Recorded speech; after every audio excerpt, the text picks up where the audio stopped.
Hello again. Hope you all are doing well. Hope you all are enjoying the music. We are starting day 15 today of Advent of Dreams. I am kind of amazed that we made it this far on kind of this pace. You know, that I've been able to still get through a problem a day, basically. It's a little bit surprising to me, to be honest.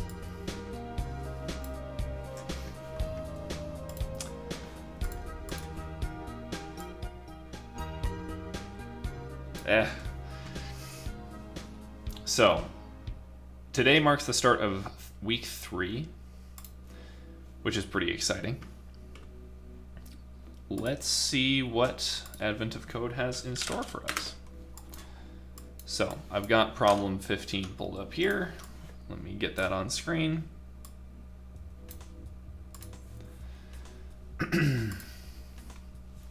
Beacon Exclusion Zone. You feel the ground rumble again as the distress signal leads you to a large network of subterranean tunnels. You don't have time to search them all, but you don't need to. Your pack contains a set of deployable sensors that you imagine were originally built to locate lost elves. The sensors aren't very powerful, but that's okay. Your handheld device indicates that you're close enough to the source of the distress signal to use them. You pull the emergency sensor system out of your pack, hit the big button on top, and the sensors zoom off down the tunnels. Once a sensor finds a spot it thinks will give a good reading, it attaches itself to a hard surface and begins monitoring for the nearest signal source beacon. Sensors and beacons always exist at integer coordinates. Each sensor knows its own position and can determine the position of a beacon precisely. However, sensors can only lock onto the one beacon closest to the center as measured by the Manhattan distance, which I understand to be like sum the distance in x and the distance in y. Yeah, that's what I thought. So, makes sense. So yeah, these points are always the same distance apart no matter which path you take through the grid, because you have to do so many steps in X and so many steps in Y, and you cannot move diagonally. So I'm familiar with that term. There is never a tie where two beacons are the same distance to a sensor. That's good to know. It doesn't, it's a long problem. It doesn't take long for the sensors to report back their positions and closest beacons, your puzzle input. For example, we've got a sensor at x equals 2, y equals 18. The closest beacon is at x equals minus 2, y equals 15. And a bunch of those. So consider the sensor at 218. The closest beacon to it is at minus 215. Yeah. So if we were to draw that grid out, it looks like this. This isn't necessarily a comprehensive map of all beacons in the area, though, because each sensor only identifies the closest beacon. If a sensor detects a beacon, you know there are no other beacons that close or closer to that sensor. There could still be beacons that just happen to not be the closest beacon to any sensor. So consider this sensor. The closest beacon is at 210, and so now you know that there are no beacons within any of these spaces that are marked out, because those are all the spaces that are n away in taxicab space. None of the detected beacons seem to be producing the distress signal, so you need to work out where the distress beacon is by working out where it isn't. For now, keep things simple by just counting the positions where a beacon cannot possibly be along a single row.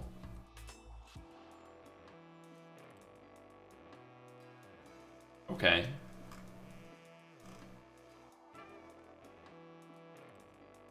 So suppose you have an arrangement of beacons and sensors like in the example above, and just in the row where y equals 10, you'd like to count the number of positions a beacon cannot possibly exist. The coverage from all sensors near that row looks like this.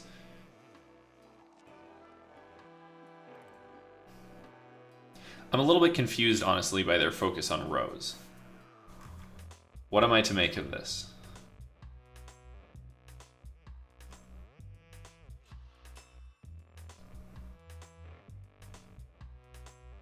I mean,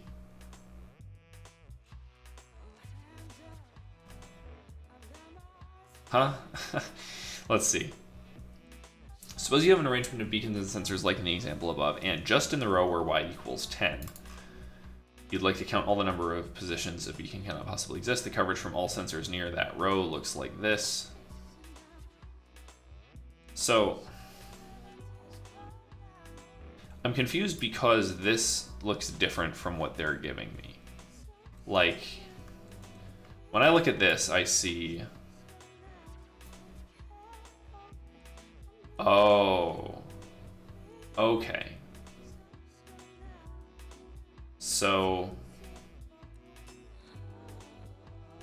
for space 11, let's see. For the sensor at y equals 11, closest beacon is at 210. So yeah, that's this one. And so then they're saying that that would block out. Here, let me copy this problem into a text editor so that I can sketch a little bit of what I'm thinking here.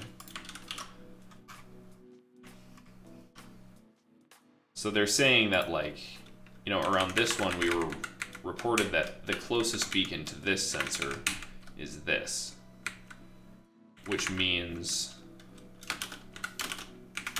that all of these spaces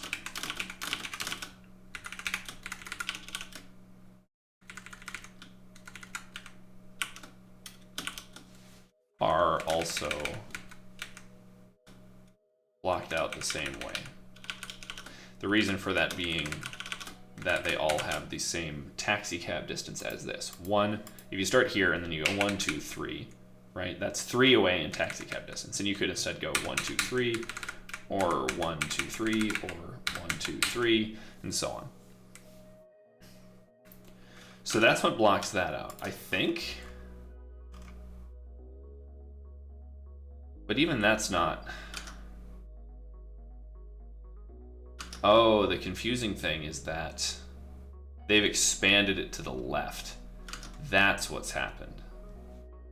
They've actually inserted another whole thing here in order to capture this.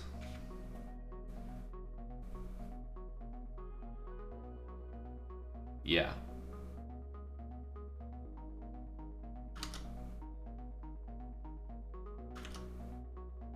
And then likewise for this thing, this sensor, if we look at our puzzle input and we see this is the one at x equals 9, y equals 7, 8. Was that supposed to be 8?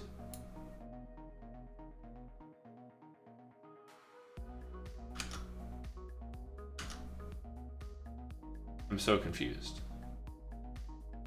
Oh, because I didn't shove that over by 1 as well. Yep, I had my coordinates wrong. So it is the one at x equals 8, y equals 7.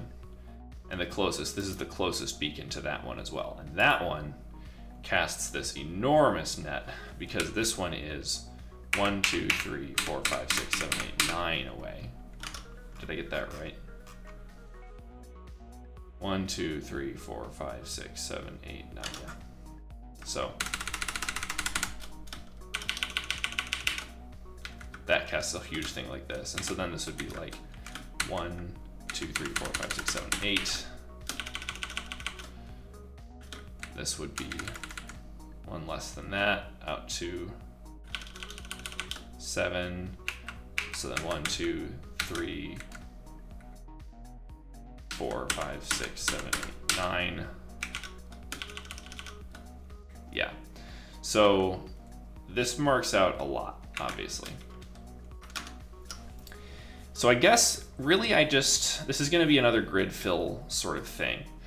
And I think it will be reasonable to, well, it'll be interesting actually to try and like have each beacon sort of cast out in taxicab distance.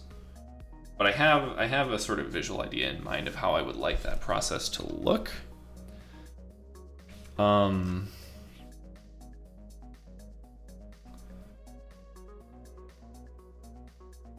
Because basically what I would kind of like to do is, if we imagine replacing, we'll kind of replace the whole grid with, actually let me do some find and replace action here.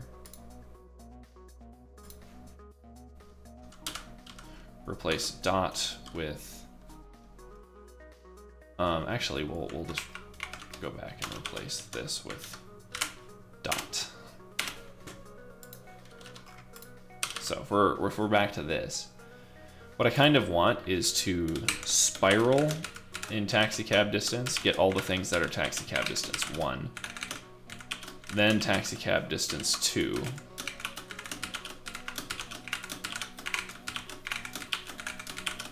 then taxicab distance 3, so that it sort of spreads out from the beacon almost like it's a radar thing, but operating in taxicab distance. That's what I would like my program to look like when I'm done. So it'll just like propagate out along this grid.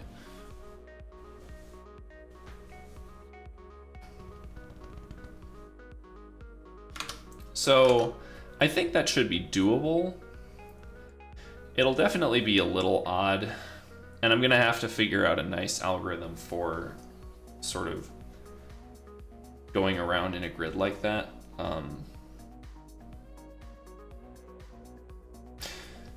But I think I can make it work.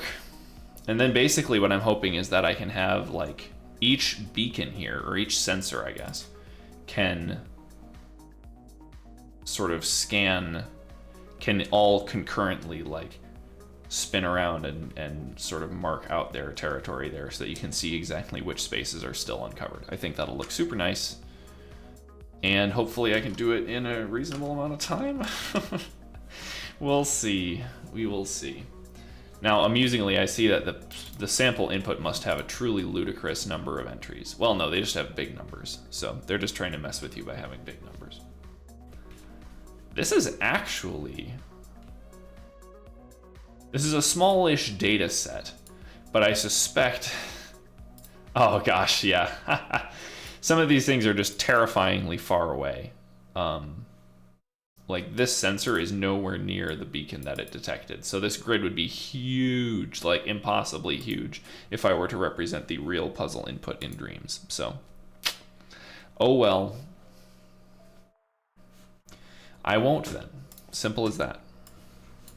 So let's jump in, see what we can, oh, actually, I need to capture screenshots of the problem for myself, I forgot.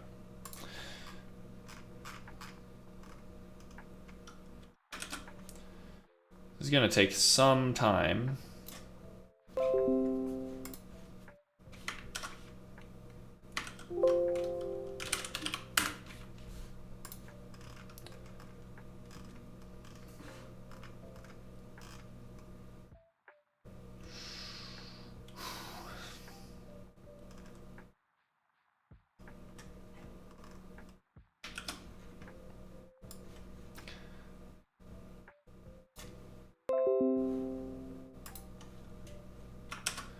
These should be good enough to demonstrate the problem. Okay, that should be enough. Let's get in there now.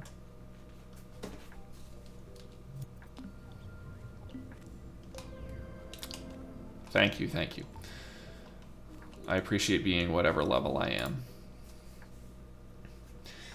Let's start by, you know, I was really enjoying the cave scene that we used yesterday, so I think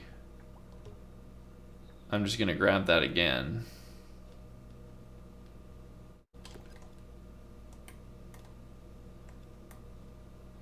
Now weirdly it like blurs everything because of some camera effect, which is, there's just a bunch of things that I need to remove. I think it's the grade and effects thing that is mainly doing it, yeah. But also remove that fog because it's kind of just in the way. Don't need the camera or the camera shaker. Don't really need any of that. But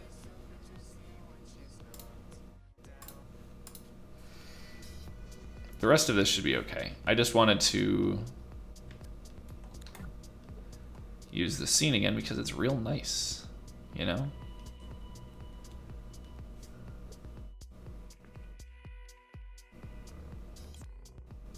So here we have our cool cave scene within which we can set up our problem. That said, I guess if I needed to...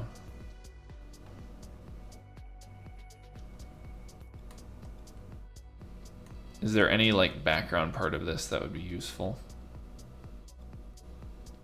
Oh, this part of it is rad.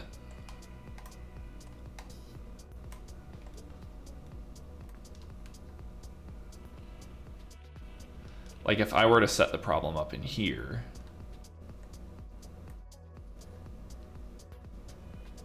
this would just look really cool because I can have my whole sort of grid laid out right here in this space, in this rocky wasteland. I don't think there's anywhere else in this cave scene that would probably work very well. Yeah, no.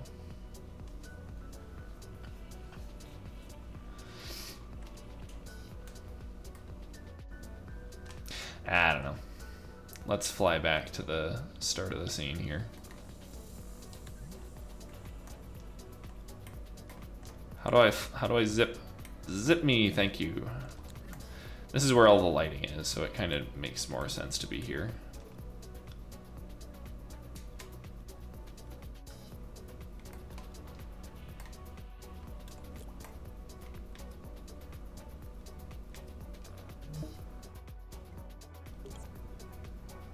Wow. I broke the undo system. Didn't know I could do that. All right. Let's just set up here.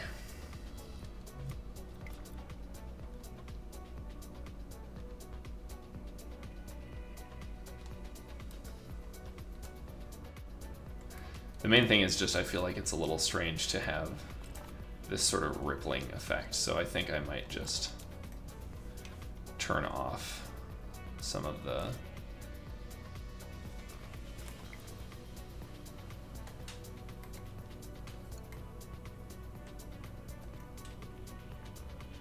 make it look like just a flat floor. I think that'll be a little bit better. Okay. So, oh, is this what's causing? Oh no, that looks cool. So let's start, as usual, by getting our program input in here. We need some kind of data that will represent our problem.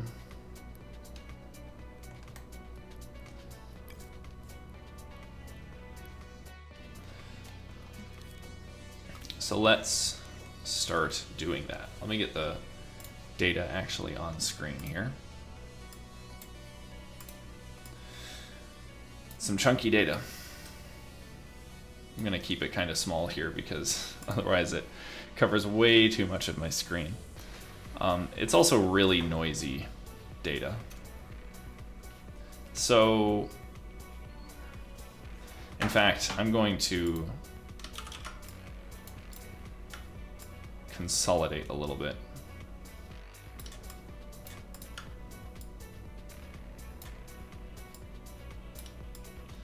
There's our first chunk.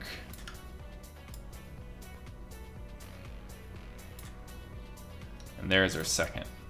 Whoa, no. I really need to lock that in place. So there are my two sets of data. It's kind of a pain to look at, but so be it. It's really just 2 points for each. So that's pretty doable, actually. We're going to have the sensor coordinates.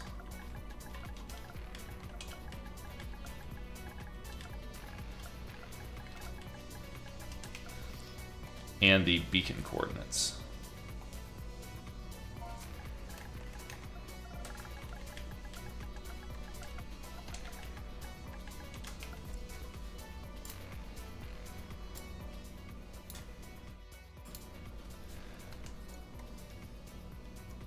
And from there, we just need to create a bunch of 2-number pairs to represent those coordinates. So that'll be, what's the approximate range that we have on these numbers? They go negative, but not very. They go positive, but not like crazy. 25 is the biggest I've seen, so we'll call it that.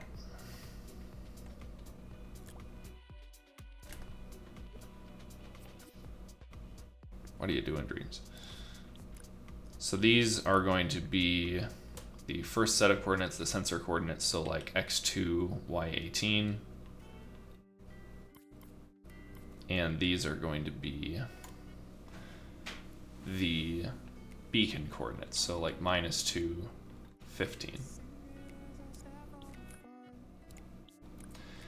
Now this is gonna take up some space, but it's not gonna be really that bad at the end of the day. To make my life a little easier, I am going to put these things side by side in each case.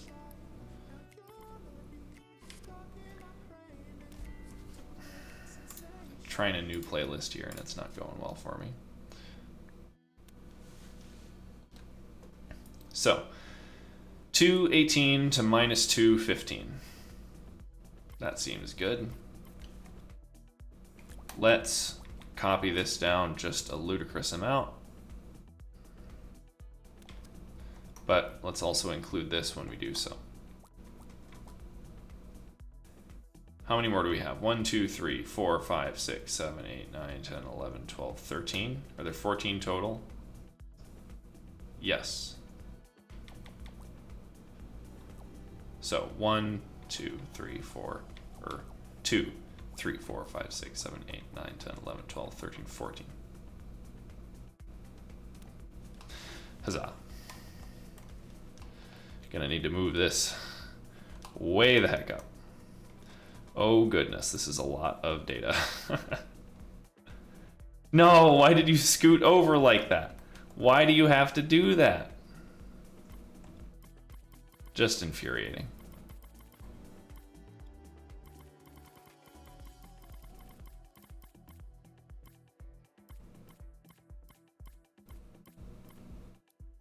So I think what must be happening here is that the gadgets in Dreams must have floating point precision for their position, but then they just, you know, round to some coordinates. But the problem is that when you're doing this thing where you spread down, you can actually have sort of floating point slop in it that causes weird rounding down the line, and it's really bad. It makes it nearly impossible to use these convenient duplicating features. So not super happy with the Dreams team for that one, but at the end of the day, it's a minor complaint. So let's see. The next one is 9, 16 to 10, 16.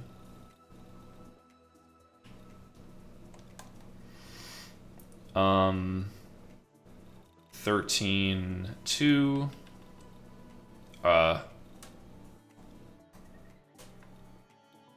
13, 2 to 15, 3, 12, 14 to 10, 16,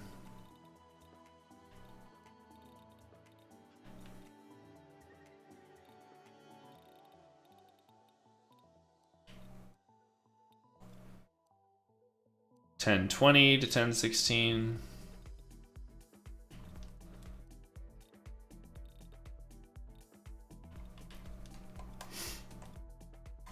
14, 17 to 10, 16,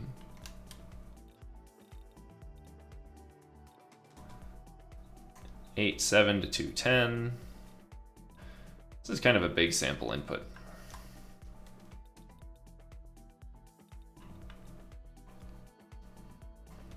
Two 0 to 210.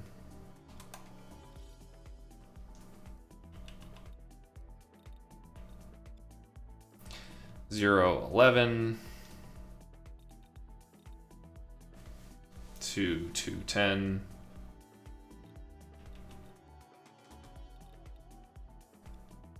2014 to 2517.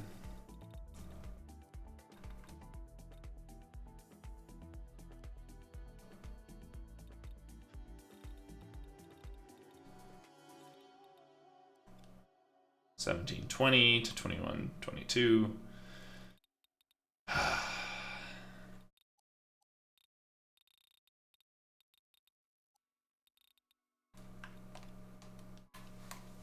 3 more. 16, 7 to 15, 3. And because the last 3 are all going to the same place, I'll just do these coordinates first. 14, 3. 21. And then I can update all 3 of these x's to the same value of 15. And all 3 of these y's to the same value of 3. No? Okay. Now I just need an absolute ton of power wires and 2 selectors, because I just realized that this is over 10 things. So rip. That's very unfortunate. I'll start by hooking these up.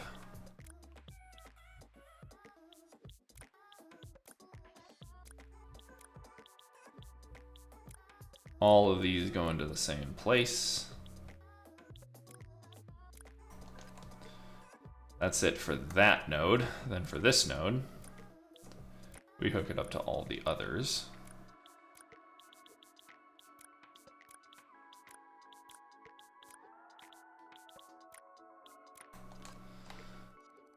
Okay.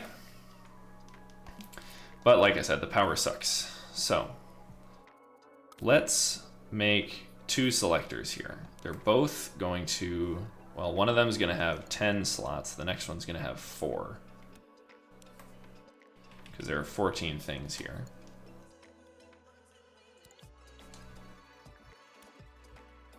So this one, we get to, one at a time, power all these. Thrilling as always.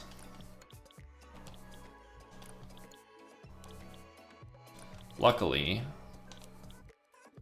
I can pretty quickly go through it as long as I hold down L1, which allows me to continue placing wires, and automatically steps me to the next port of the selector every single time.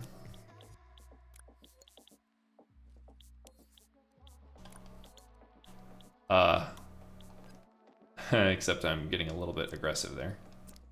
There are only 10 that can be hooked up to this. That leaves 4 at the bottom. So let's pull this down here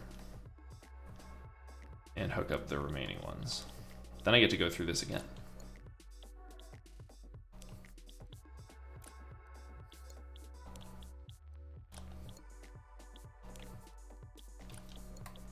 Okay. Now one more. Because I get to go through this and power this on as well. Oh no, it doesn't do the automatic skip to the next. Oh, this is so sad. I have to manually hook all these up and like scroll around and stuff. How disappointing. That convenient shortcut that I just talked about, that hooked up to the wrong thing entirely. I accidentally opened up the microchip itself that we are currently writing code on.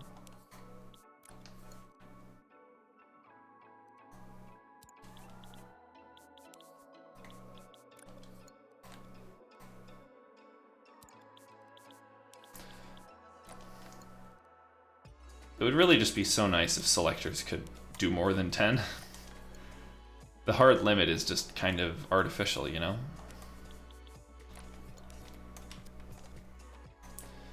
Like, who's it harming?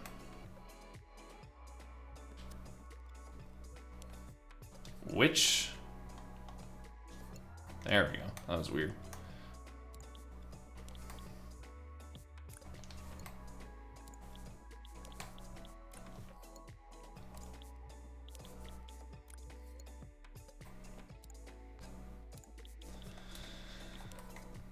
Okay. Now, it's obviously also incorrect that those are being spit out down there, but I'll fix that up. I need another sort of meta selector now that'll kick me from one selector to the next. And unfortunately, man, oh well. I always do this. I prefer to like dynamically calculate how many total items there are, but if I can't, I can't. There are this many sensors. It's just going to be hard-coded. This is going to, I need to report the total number because I use that when I'm like iterating through this whole thing. I need to know how many there are so that I know when my loop should stop. I'll just copy one of these sliders and put it to 14. And that will be what we do. Now, as for over here, we just need now the thing for the current index. Sensor index. And then we need our usual math to round that and truncate that and all that goodness. So, it's very familiar to any programmers. It's very familiar integer division and integer modulus stuff, where we're going to divide by 10 because that's this number is going to represent which of these two selectors is going to be active. So divide by 10 and round down gets us 0 for the first 10, then 1 for the next 10, then 2 for the next 10, and so on.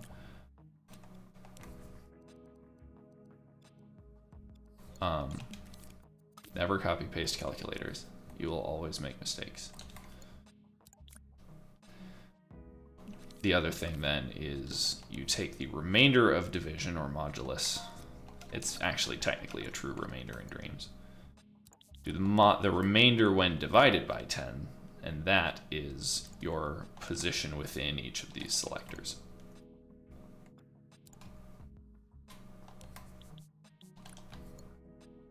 So that goes 0 through 9 and then wraps around 0 through 9 and so on.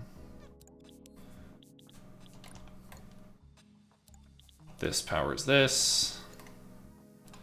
This powers this. And just like that. That's all it takes. Okay.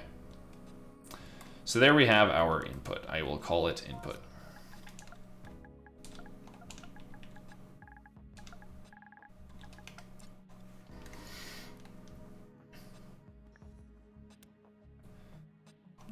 We can grab our iterator because we know we're going to need that.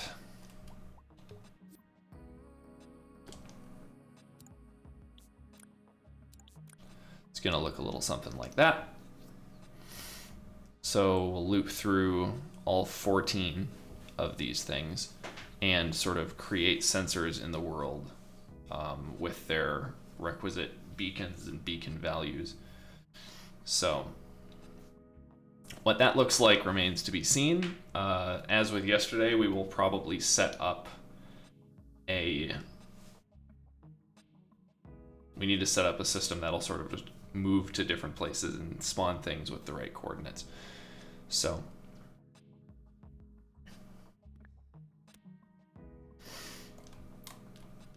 let's set up tags in the world that are going to be used for this. So if I hide these and bring in our example grid, which is just massive, I love it. It's 24 by 26, 27, which is great. It's very, very large. Where can I put that in this cave that it will be sort of visible at all? I think I'm gonna just scale this up.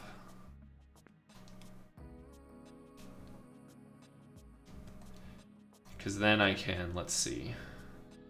I need basically like 25 by 25 here, which I'm more or less fitting in. Slightly bigger.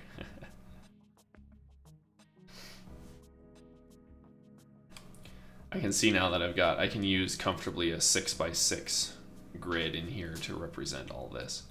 Or in fact, just this 5 by 5 starting right here. Now the coordinates start in the top left, and I'm gonna be kind to myself today and actually place my tags and stuff at this position, just to avoid any and all confusion. Now X and Y still proceed how? Let's see. If I grab this, this will work out pretty good still, because we'll use positive Z is still going to go in the direction I want. XY becomes XZ, but that's no big deal. Let's turn on some grid snap for the time being so that I can put this tag right here where I want it to be.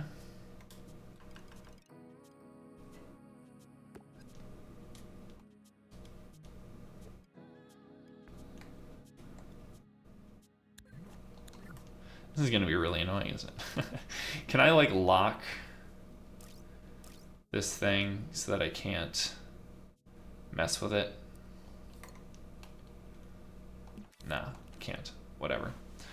I might have to move it down temporarily. Just I'll move it up to the floor again when it's time for the visuals to be all nice, but not going to do it for now because otherwise I think it's just too much of a pain. Our grid scale, if we start there,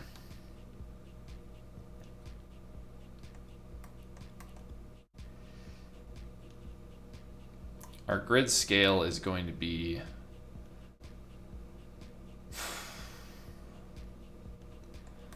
it's like 5 things per, I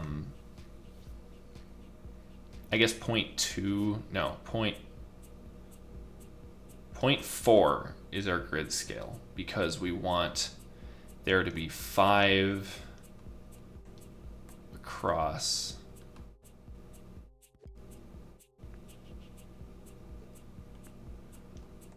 Yeah. Because I'm going to use this grid of 5 for roughly 25, which means if each of these floor spaces is 2 units in dreams, which it is, then 2/5 or 0.4 is the grid size unit that we're going to be using. So we will, oh, this needs to be positioned right inside. That's good.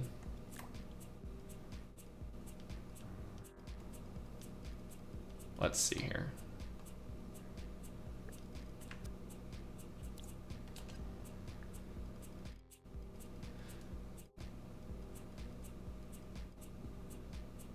This is actually very annoying, isn't it? I can't move it precisely to that. Well, we won't bother moving it to that. We'll just hard code our grid scale. That's fine. That's just fine. I'm going to move our program somewhere more convenient. By more convenient, I just mean farther back, apparently. Start kind of behind the whole grid. Let's grab a node for the input of this grid start position.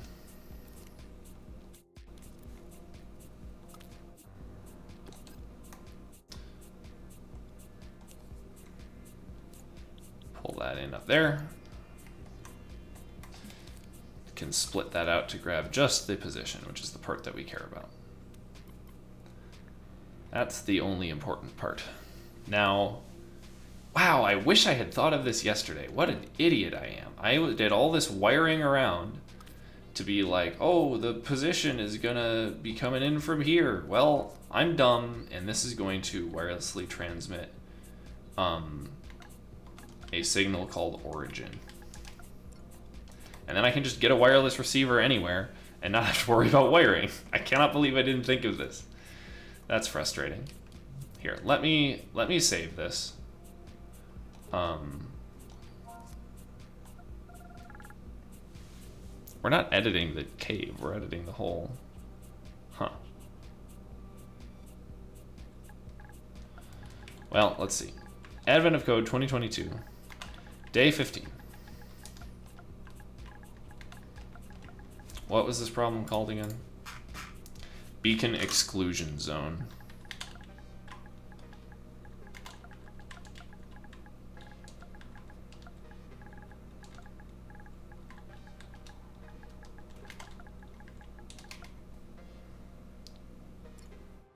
There we go.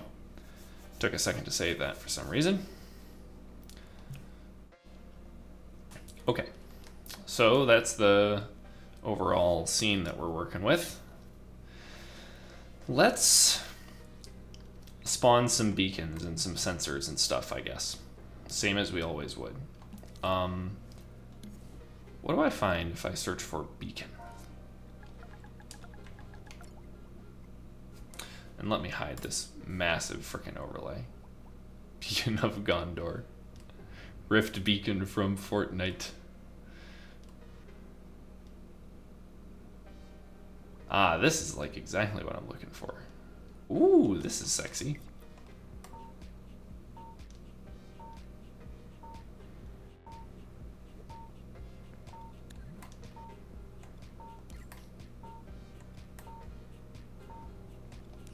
Oh, yes. This is cool. I might need to disable the beeping. But this is very cool. So these can be my beacons. And then I'm going to search for... Let's see. I need to... No, I wanted to like it. How do I like it?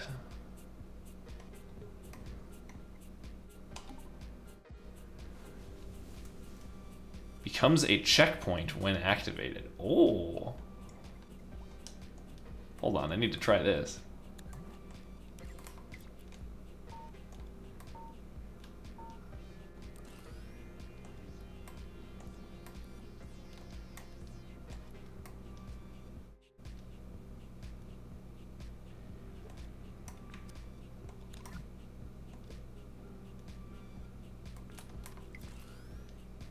That's cool.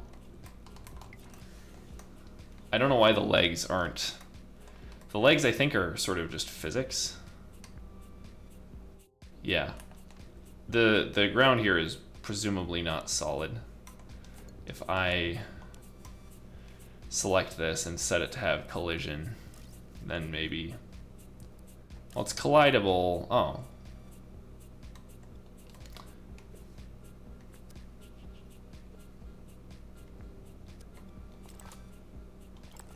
Huh. Well, it is collidable. Who knew? I don't know why this doesn't want to collide with it then. You know, seems weird. Oh, it does. It was just a little too low. Okay, well that's really cool. So I can just have it pre-deployed like that.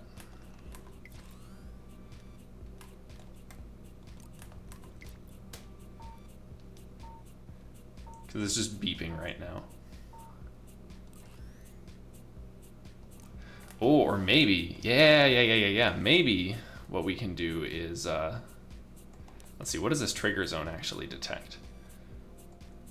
Yeah, it detects the player. It's acting as a checkpoint, but we could absolutely manually activate it too, which would be kind of cool to have each of the beacons be just sort of blinking until the sensor thing like scans around and detects it, at which point, pew, it would like light up. That would be awesome. I'm going to do that. Once we get there, of course.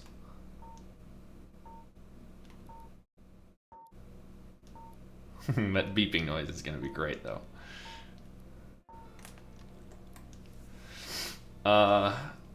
Let's spawn those, though. Like I said, we need to have... Let's see. I guess we'll need an emitter for the beacon, among other things.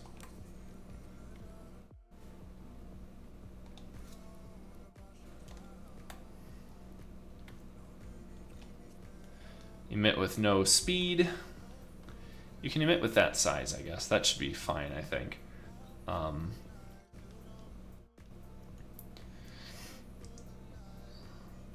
But emit only once. There's no limit on the number of beacons you can emit, and we will tell you where to emit. All the usual stuff. Also, I really need preview visibility off. So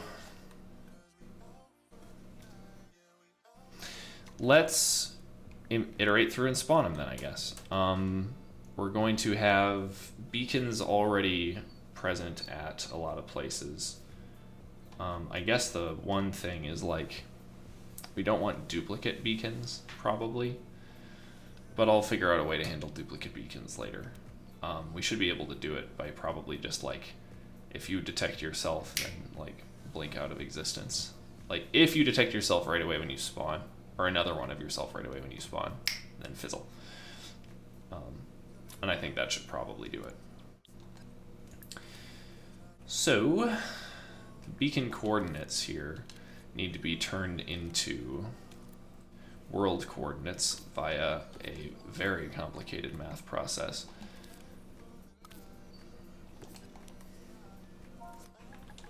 First, we have to get the origin coordinates in the world. That's important.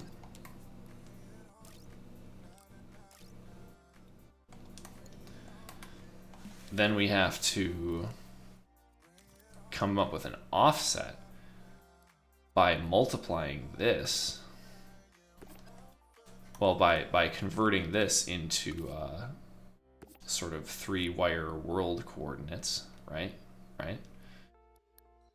And here, let me start by telling it that this is a 2-wire thing, else I won't be able to split it out properly. So that needs to be combined down into a 3, where the x and y go to x and z. And then we need to, like, scale that by something.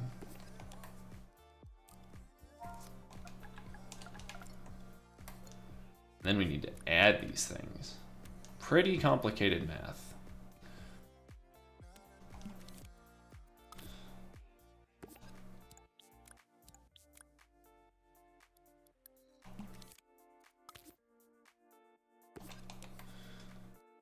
All right, position.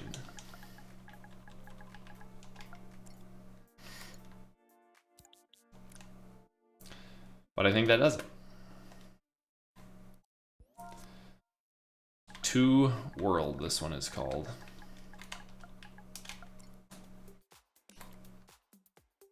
And I can just duplicate that everywhere. So the beacon coordinates are going to be funneled through that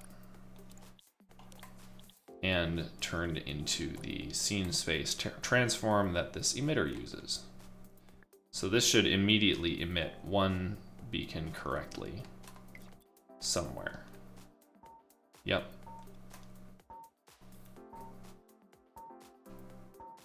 I guess the only thing I might do is spawn it up slightly. Like just cheat it upward, you know?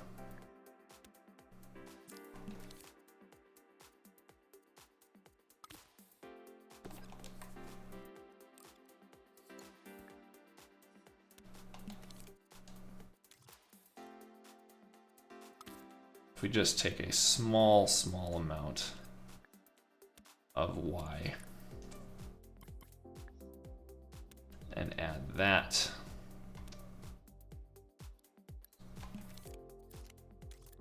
small amount of y on a big slider.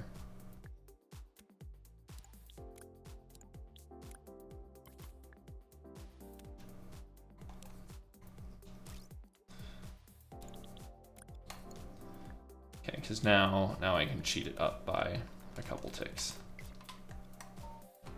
Too many ticks. Yeah, that looks a little better. Seems well anchored in the ground. So that's one of our gazillion beacons that we're going to have in this problem. We also need to spawn sensors, which I want to search for, like, radar.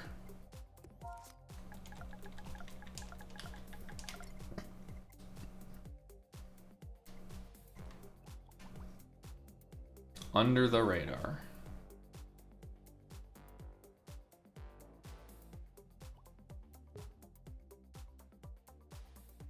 That looks pretty nice. Haha.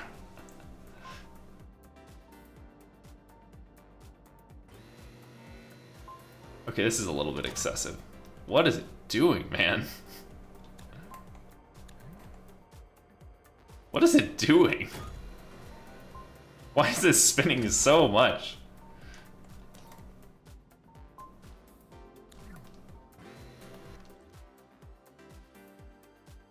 Also, what are these wires going to? What are those massive, chunky wires? Huh. It's like driving a...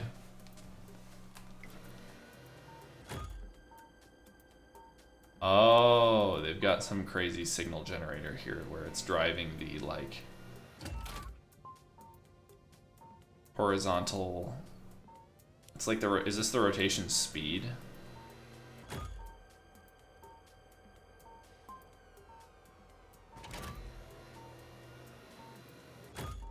I think it is. When it, like, inverts it sometimes. This rotation is so excessive, dude. Like, why? Like, what if you just generated a number? You know, what if, like, you just...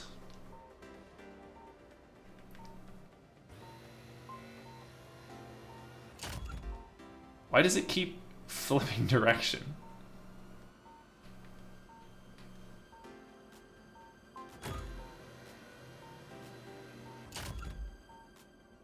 Why is it inverting the direction?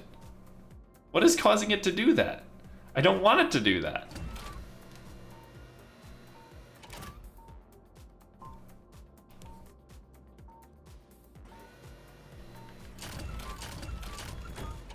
Beautiful.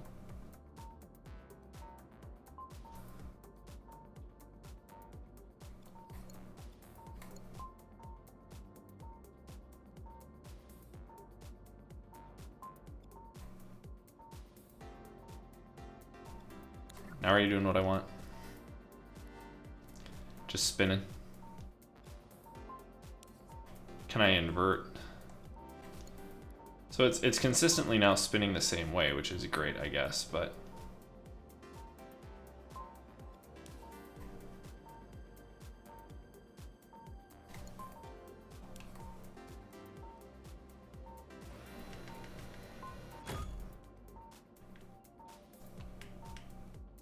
Huh.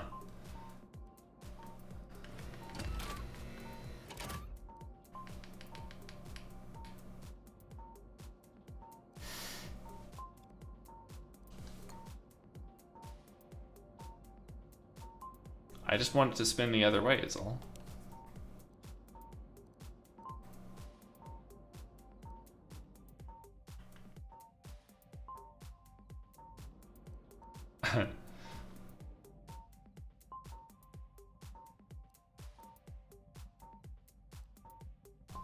There, that's what I want.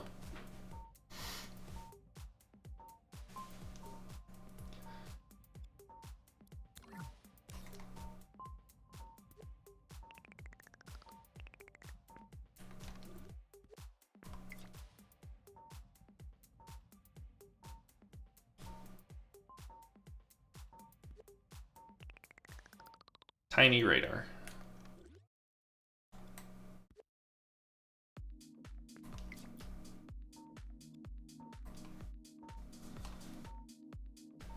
I guess it could be slightly less tiny. Okay. Let's make another emitter here, but change the thing that it is outputting to be this.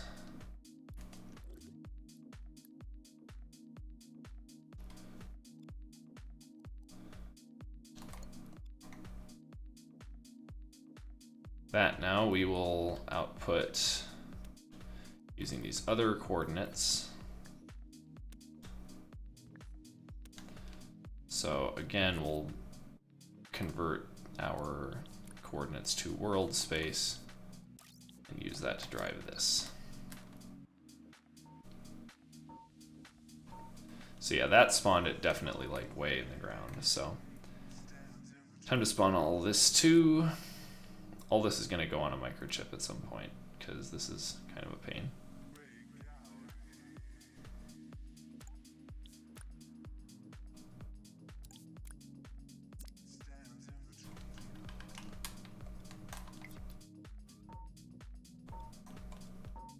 Yeah, that looks pretty good.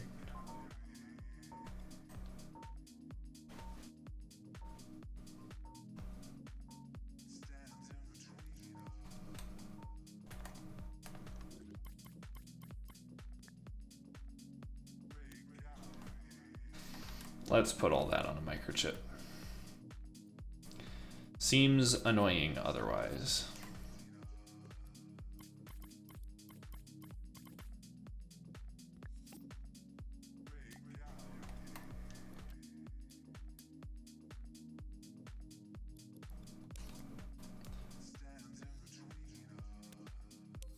Wait, why? I'm sorry, why are you putting the wires in the opposite order? When you... That's very strange. The wires are absolutely coming in the correct order, but they just want to swap places. I'm just going to trust that this is fine. It's very strange.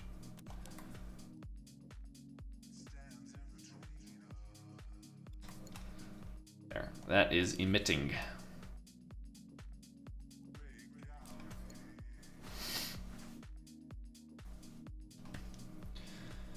And let's loop through and spawn all of those. So the way that we've been doing this has been to have a wireless transmitter receiver pair. We can pulse this on timers and stuff to space it out just how we want. So this is going to be next sensor.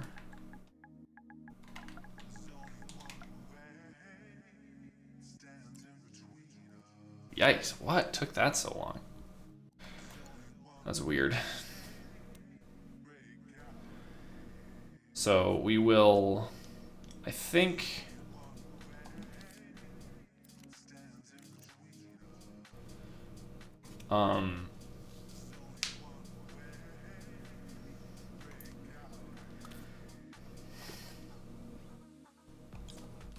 here. When we use this, we will power on that microchip. And also when we use this, we will reset a timer that we use to spawn the next thing. So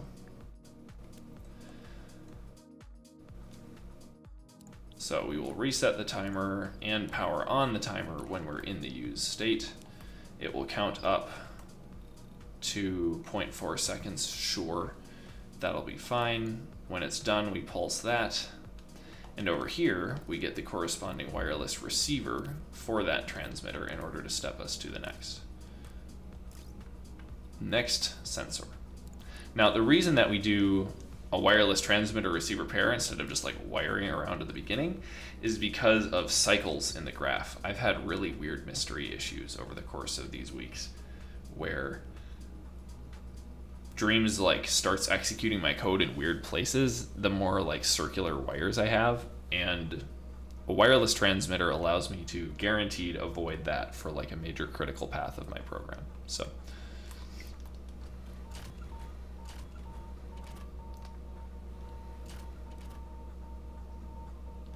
is that accurate? I have no idea. The noise is amazing. I knew it would be. I think that it is, actually, which is kind of gratifying. However, they're huge. That sound.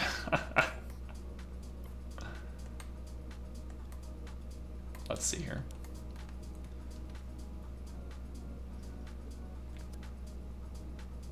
Why can I not grab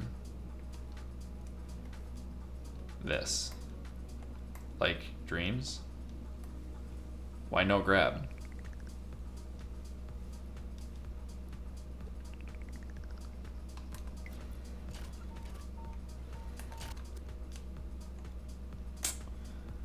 That's weird and bad and stupid. I'm gonna grab this and shrink it down here. And then hook it back up again. So, are they smaller now?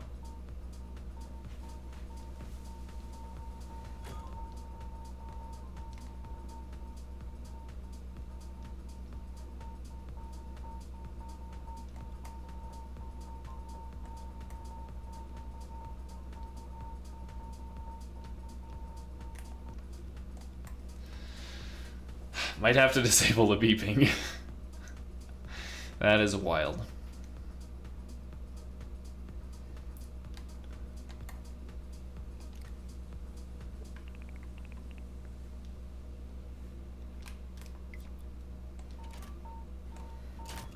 Okay, so now my little cheat upward has resulted in kind of bad positioning.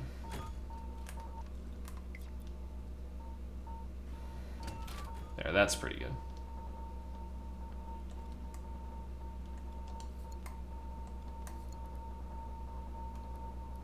Beautiful. I think the beacons need to shrink a little too.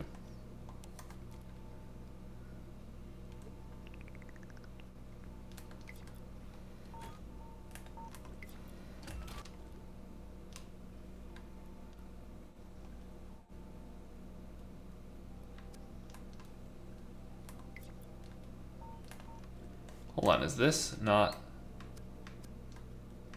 Oh, I added the wrong thing.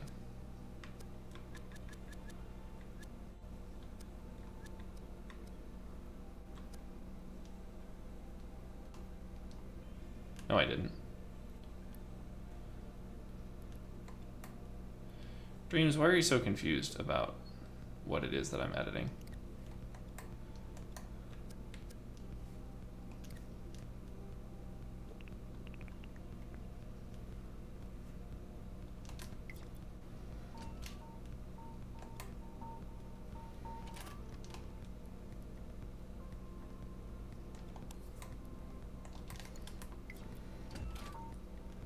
That'll do.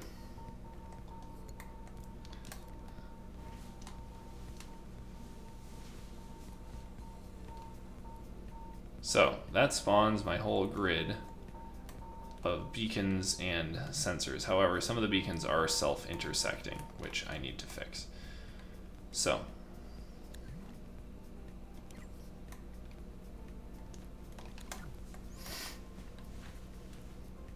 if I grab some space up here to put a bunch of my own logic,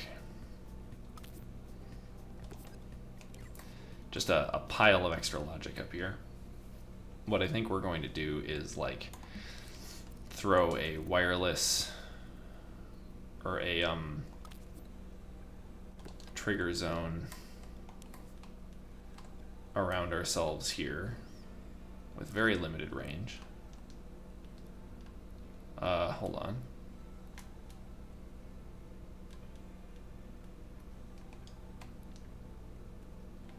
That's very annoying. Precise move, grid snap. What do I want to do here? Okay, perfect. You did your job. Now, away with you.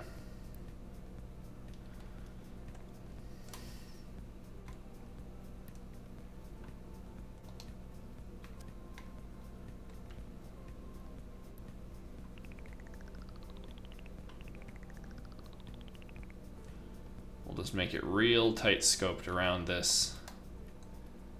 Make it tall enough to encapsulate this. But if this detects a beacon, and I guess I should put a tag on this thing that says beacon.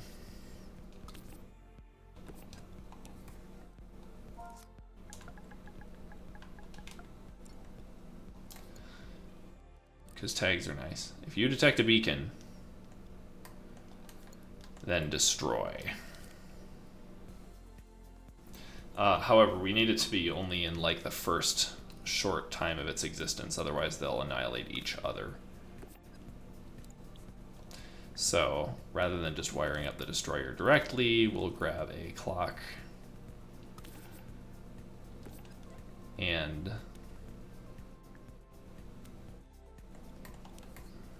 basically while the timer is counting down, I guess. Hold on, how do timers work? Yeah, so it'll be up right away when it starts. So we'll do like a real short time. And during that time, we will just output timer output to there to power it.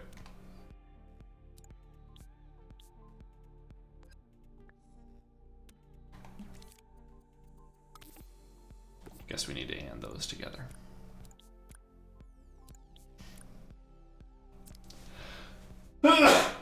Woo. So the end result of this should be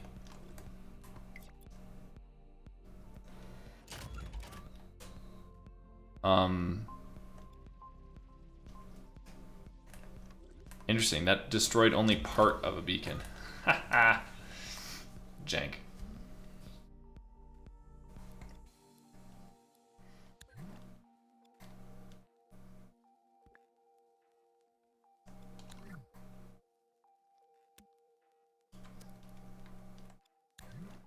Because basically this microchip is attached to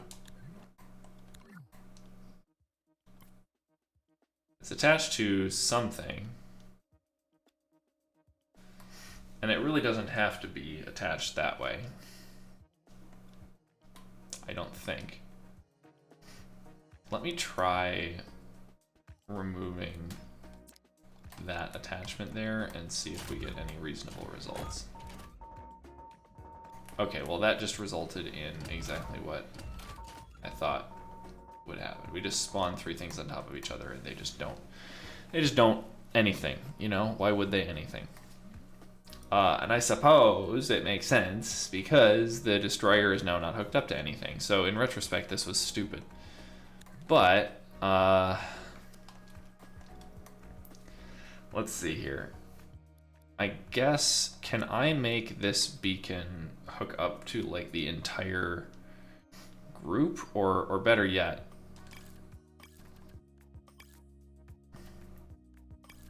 select everything, make a group out of all that, and then this can apply to the group.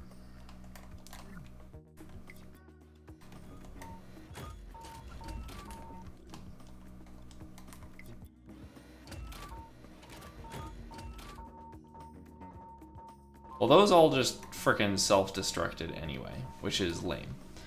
I think that it is detecting itself. I think that I can change this by detecting not here. Yeah, now we have only 1 beacon. Okay.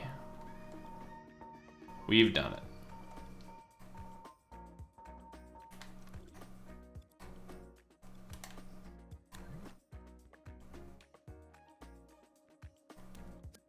Yeah, whatever. So beacon spawning is now good. Sensor spawning now needs to happen, but the sensors actually are going to need a little bit more fancy stuff on them than they currently have.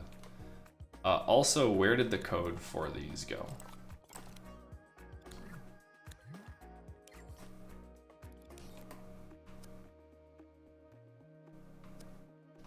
We're not going to worry about that.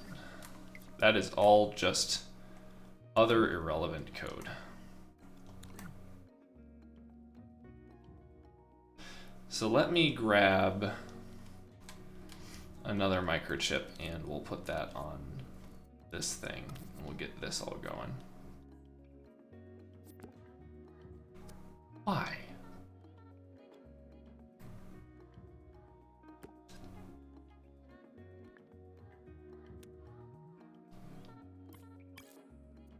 Group up. You can apply to this. Same as ever. And then we'll get this open and start working.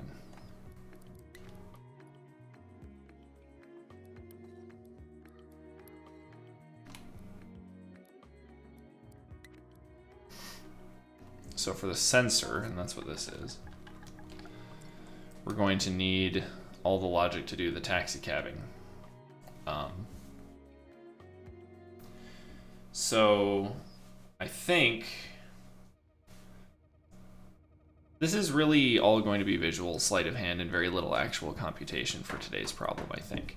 Because it's kind of, as described, just visual inspection anyway. I mean, the intent is for you to do this taxi cab distance spread, which, the way that I'm doing it, I can kind of cheat pretty easy. So, looking forward to that. Let's,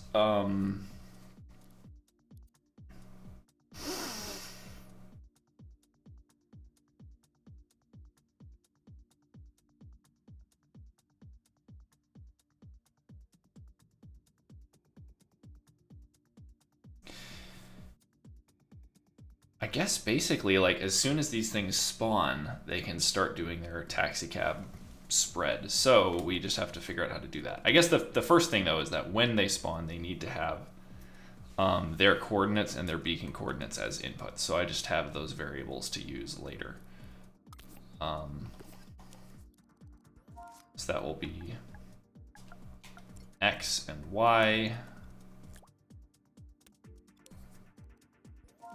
Those are their own coordinates. We also then need beacon X and beacon Y. Hello, Pajit.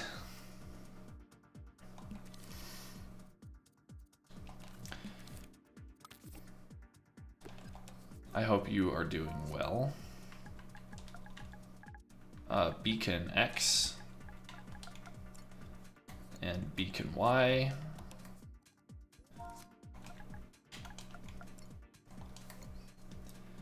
And I think we're gonna have to verify some stuff here. We can have a couple input nodes that represent the coordinates of both ourselves and the beacon respectively. And we can use that to set these.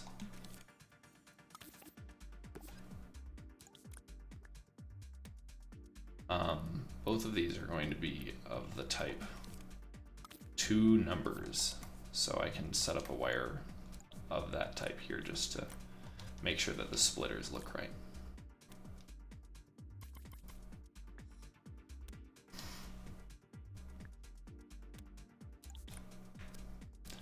So we'll wire in, this sets X and only here. We want to make sure to only update the variables that are like within our own group scope.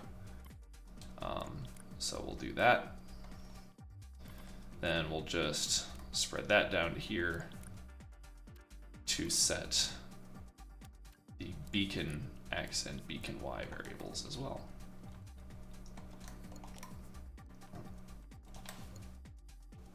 And if somebody on a previous stream was to be believed, and they probably are, we should be able to,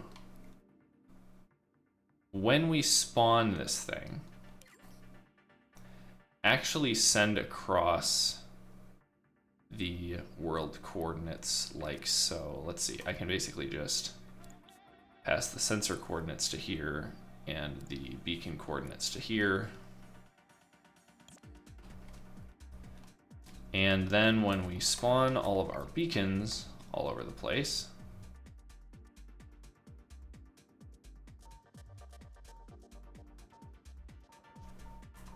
let's go ahead and go into bake emitted mode so that we can start to inspect. Oh, I need to redo the emitter setup here.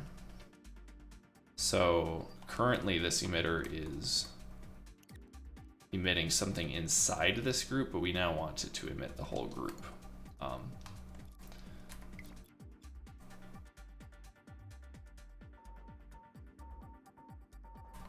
So let's take a look at that.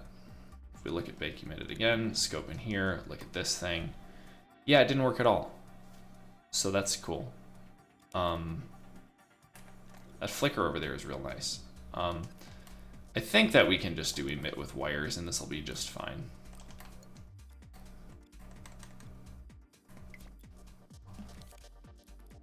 Yeah, because now you can see it's got all those wires coming in. And if we like scope in here, look at one of these, now these things have exactly what you would expect, I think, mostly. Not quite, because I forgot to change that one to Y, so that one shouldn't be 0. But other than that, it's working. The beeping noise continues to be my favorite thing. X, Y, beacon X, beacon Y. Okay.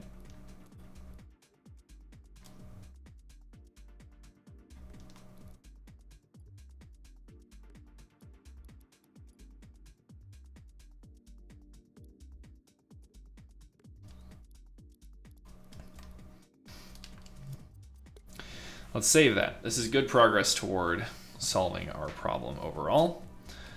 Let's start taxicabbing.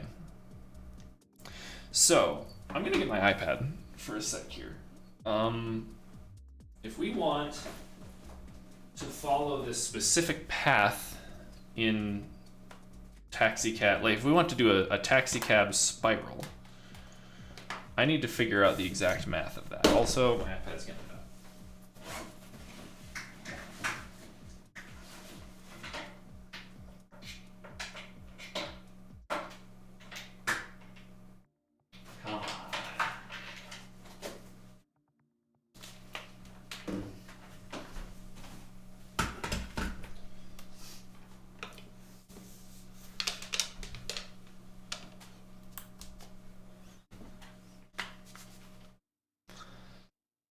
Okay. Get the iPad screen share going.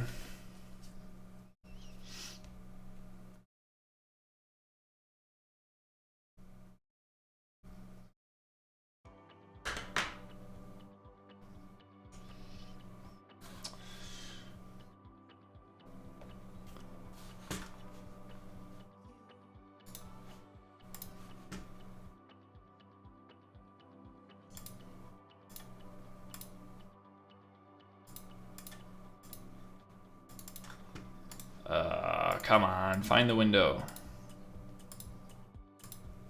There it is. So, if I put this up here, just to put it a little bit out of the way, what we're trying to do is work in what's called Manhattan distance or taxicab distance, taxicab space. The idea being that if you have a grid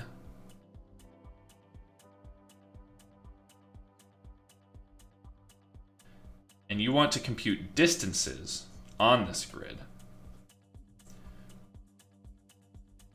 you know, if we're starting here and we want to go to here, you know, how far away is the red point from the blue point? In Euclidean space, you would just take the, you know, the straightest, the distance, the shortest distance between 2 points is a straight line. So you would have whatever the Pythagorean theorem tells you is the length of that, right? But in taxicab distance, you imagine that you're on city blocks and you can't travel diagonally. Well then, your distance away is how many like city blocks you have to traverse. So that would be 1, 2, 3, 4, 5. And the interesting thing about taxicab distance is that no matter what path you take, there's many shortest paths in taxicab distance, because you could also go 1, 2, 3, 4, 5, right? You could, you know, traverse up and then over, or you could go 1, 2, 3, 4, 5. It all ends up the same. So that's the crux of the problem that they're giving me here. The taxicab distance is easy to compute because it is literally just the dx plus the dy. So that much is easy. But what I want to do is I want to take a point in my sort of taxicab grid, and I want to spiral out from it. So I want to start like here, and then I want to go like here, here, here, here to get all the things that are, all the spaces that are 1 away in taxicab distance. Then I want to go around again and get all the spaces that are 2 away in taxicab distance and sort of do this outward fill, because I like this imagined way. That the problem here talks about sensors scanning for beacons, and I just like the idea of this radar dish sort of scanning around and just like gradually scanning outward until it finds a beacon. So that's the like path that I want to take visually. And so the question is, how do I like iterate nicely in taxicab distance? Yeah, and you know, I think this is a funny thought, and maybe this is the answer. You know how when you want to, you know, when you're doing like the unit circle, you know how it goes around like this, and if you calculate the x position of it, it's like positive x to negative x to positive x, like so. And if you compute the vertical position of it, it's positive y, negative y, like that, where, you know, this literally is the sine and this is the cosine, because really it's more like cosine, right? And it occurs to me that you could have analogous things in taxicab distance that are basically, your sine is like this now, it's like a triangle wave, and your cosine is just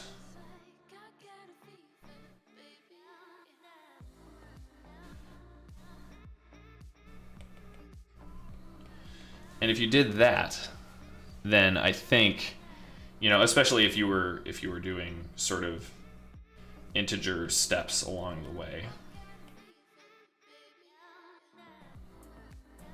then you would probably get exactly the behavior that I'm going for, right? Where you have just sort of oscillating, linearly oscillating x and y coordinates that you're just stepping through. And that would, then you just increase the amplitude and that takes you around like this. So I think that this should work.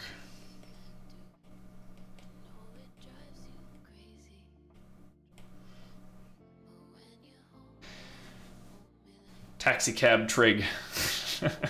It's like an oxymoron. We don't have triangles, but we are thinking about trig.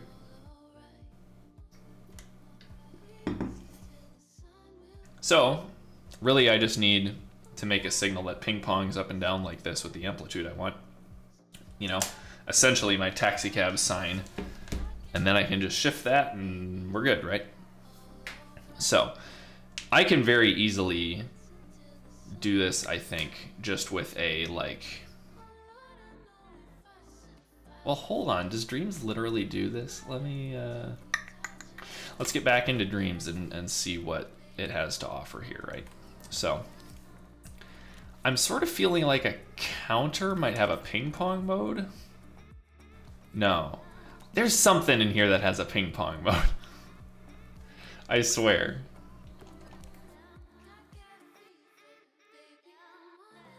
Is it the signal generator?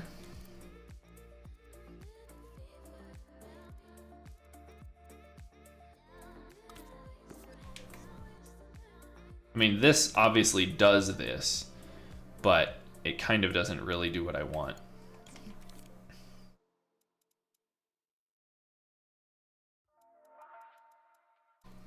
Gosh, I swear there was something.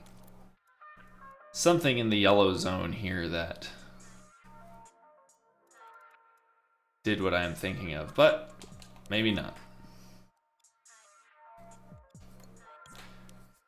I really thought it was counters, but they just count up. That's all they do.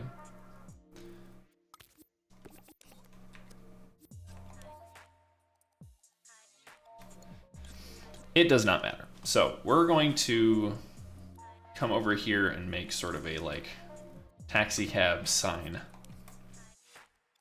Whoops, meant that to be a microchip.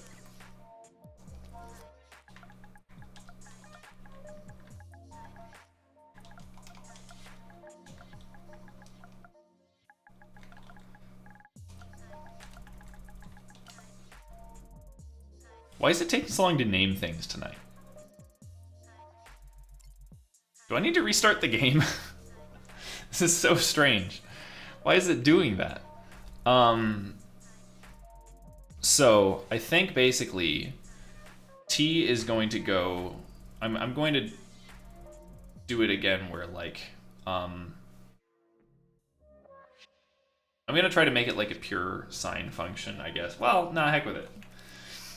There's no need for mathematical purity here. We can absolutely have input nodes for period and amplitude. You know, and that'll just be nice.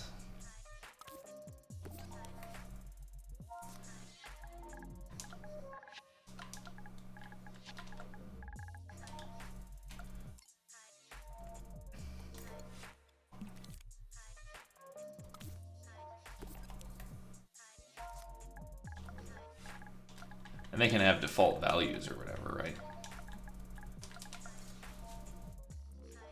But period and amplitude will allow me to sort of very conveniently scale this out. So the actual math here is going to be like, if we have like, and this is where it probably does make sense to think of it as periodic going from 0 to 1. The crux of it, I guess, is we want it to go up to +1, down to -1, up to 1, right? That's the essence of the sine function, which we're doing in taxicab world now. So at 0, it should be, and I'm gonna do this, I'm not gonna be using radians. At 0, it's going to be 0. At 0.25, it's going to be 1. At 0, it's going to, whatever. Onward.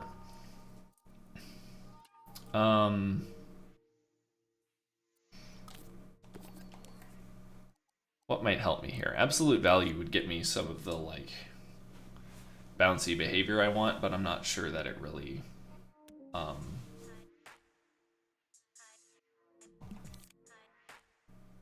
not sure it really matters. I'm sort of going to be doing like point slopey stuff the whole way anyway.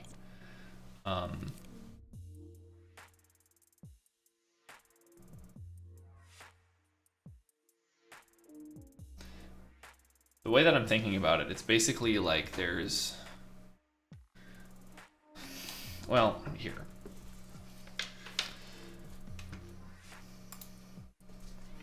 If I think about constructing this sine function, it may be easier to think about it in terms of the cosine function, because this is basically just, because this shape is extremely easy to make. Or rather, I think this shape, the cosine shape, is actually even easier to make than that, because this is basically what absolute value looks like. If this is 0, and I just make the line that would go down to there from, 0, 1,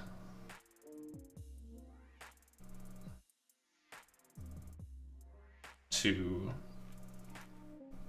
1, -1, and then I take the absolute value of it, and then I just rescale the output to go down to -1 instead, then I'm good. That's my cosine, and then I can shift that to get sine. So that, I think, will be much easier to generate.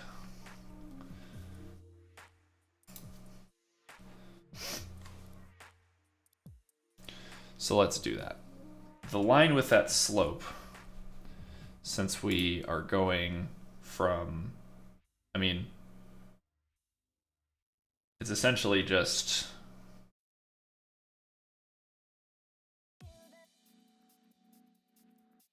I mean, it's a slope of -2, right? Yeah. So it's just -2x plus 1. Yep.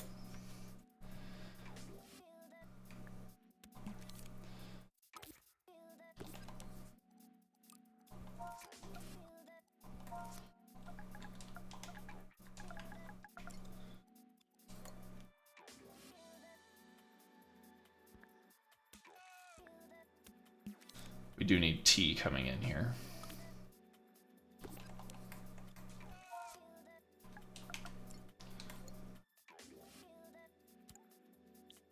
So -2x plus 1.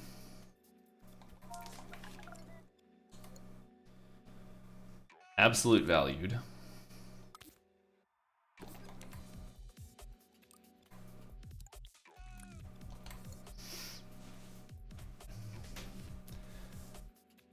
And then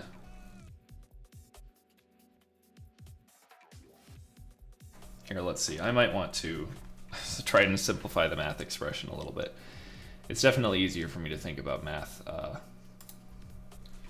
in here. So to be clear, I'm thinking that it's basically like y equals -2x plus 1. That gets me just that arc there. No, that arc there, which I then need to rescale in order to get the cosine behavior that I want. So that would be like times 2 minus 1.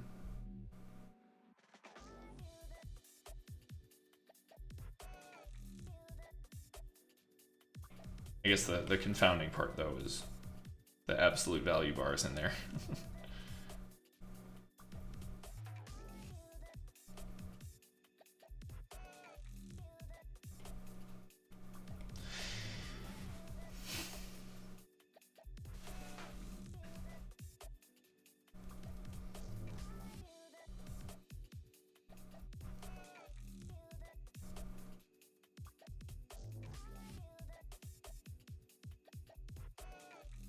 I am sort of overcomplicating this, aren't I? Let's see, if I had it like this instead.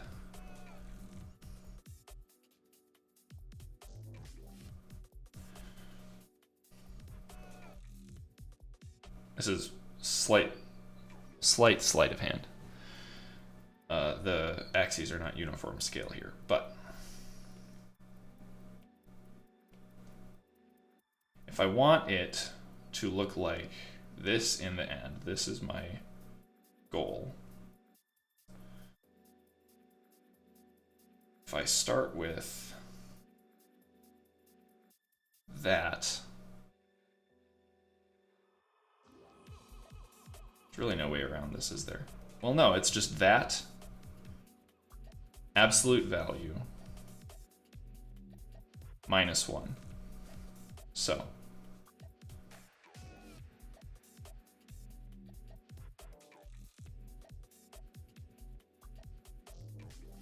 why did I do the plus 1 up here? Where did that even come from? Well, where did that even come from? Because this definitely works, right?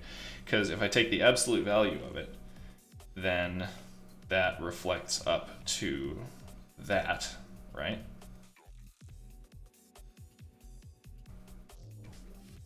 And then I just subtract 1. So yeah, the equation is absolutely just the slope here is -4. -4x absolute valued.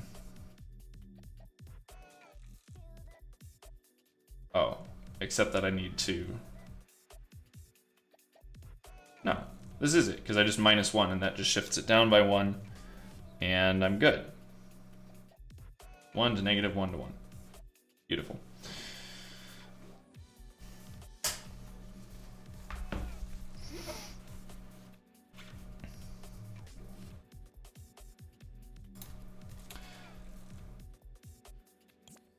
So this switches to -4. We absolute value it, we subtract 1.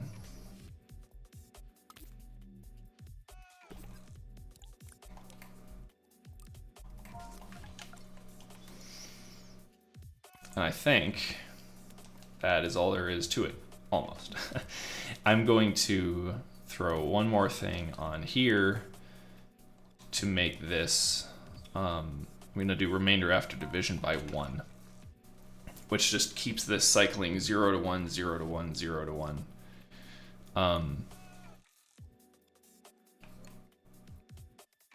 So that we always just keep oscillating, just like you would want it to. Okay, so that is what we're going to feed in here.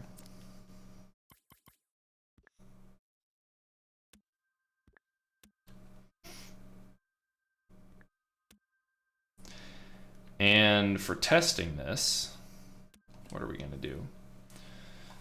Let's throw a node on here just so that we can see the output. Right now it's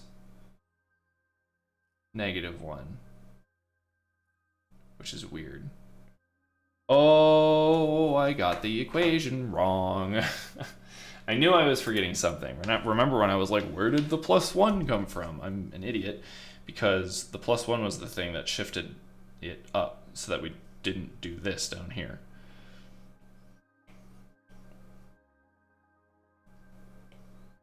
I must be tired today. So that does come down to exactly what we were seeing up here. And in fact, we were able to distribute the 2 across the absolute value here to get -4x plus 2 minus 1, because, you know, hey, look, these are exactly the same.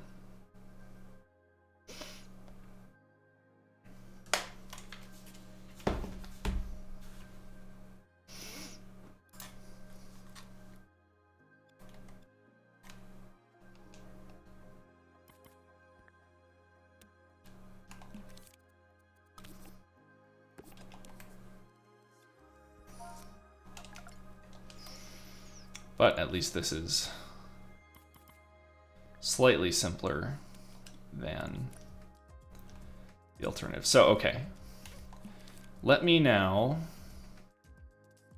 drop in a value slider.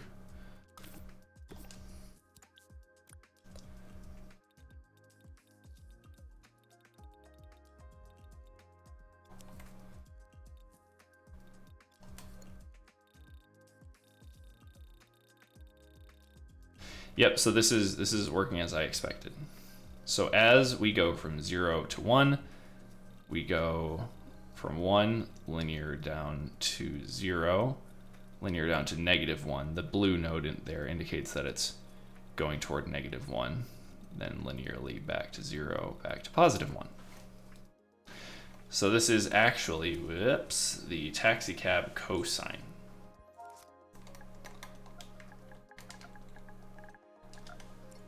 Coin.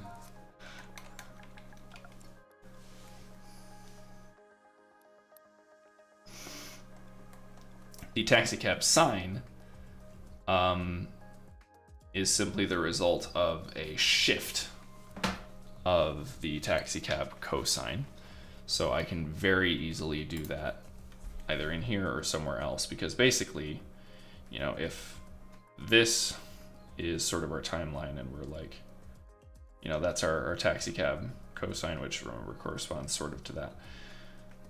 The taxicab sine is supposed to look like this, which means that in order to achieve that, you know, if the taxicab cosine is sort of continuing in these directions like so,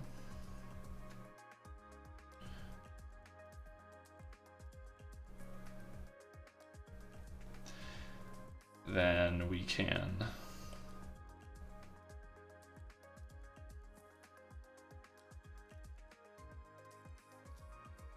no need something down there so that I can accurately select stuff. Yeah, there we go. Because adding to t we'll shift it back until it lines up, right? So if we just add 0.75, 0.25, 0.5,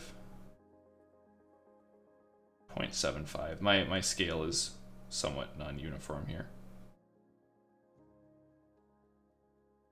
Oh, right, because we started here. So 0.25, 0.5, 0.75.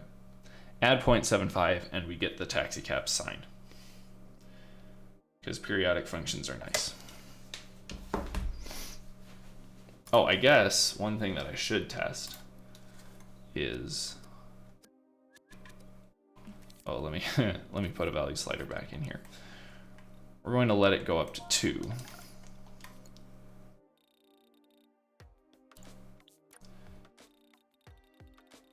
So there's one cycle, and then it just goes again. Huzzah. And then, like I said, if we were to simply add 0.75 to this, and I'm adding instead of subtracting because I don't want to mess with remainder stuff with negative numbers. It doesn't do pure modulus. If I add 0.75, we were to wire that across. Well, now, here, let me put this back down to 1. Now we're starting at, yeah, we're starting at 0, going up to 1, going down to 0, going down to -1, going up to 0. The math checks out.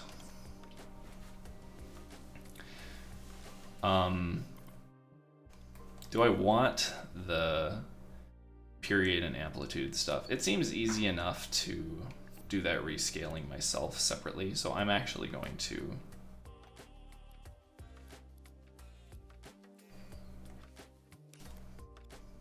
just do this on my own. What's a good icon for math? These icons are really bad. None of these icons are useful. I really, like, it's such a weird small thing, but like, none of the icons they give you for microchips are useful for logic.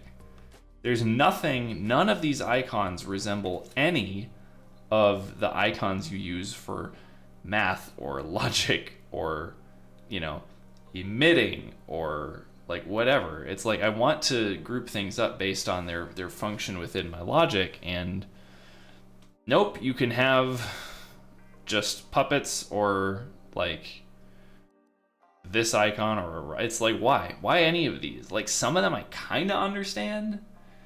This one's related to scenery, right? But like, give me more, just give me more icons. Anyway, pointless rant.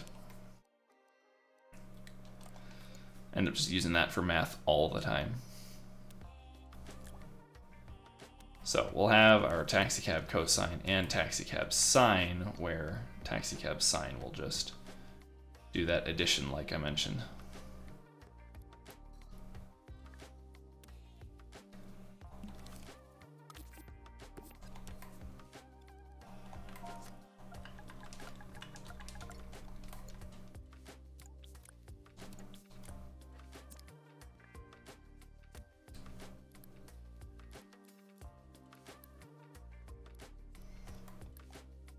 Beautiful.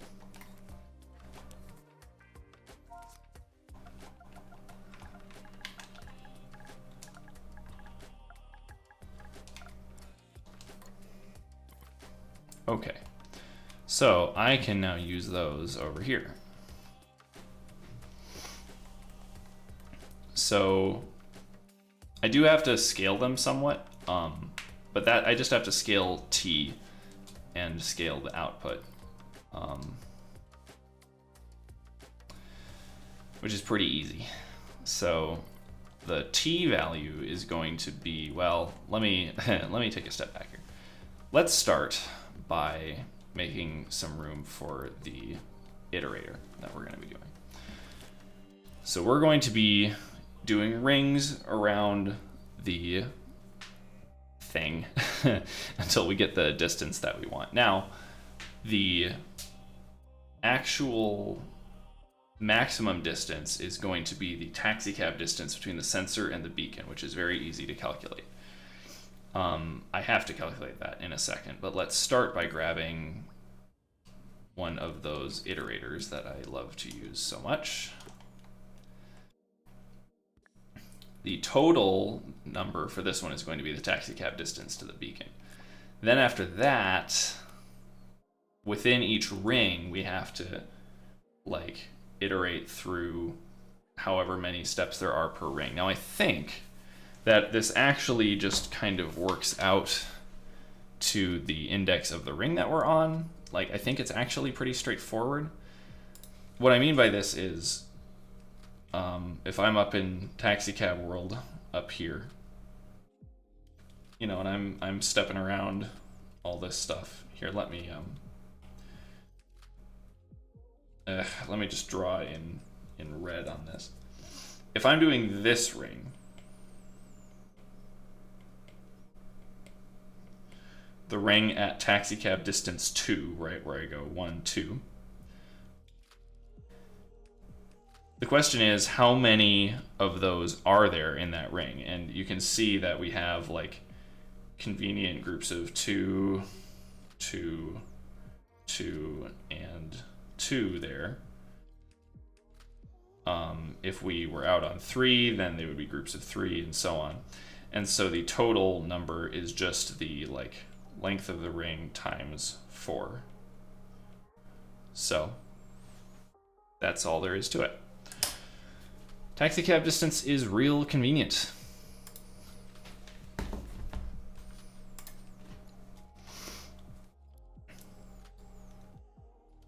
Let's start out here by computing the taxi distance between these. So this is relatively simple, I think, because it is basically just subtract the x's, subtract the y's, take the absolute values, and add them together.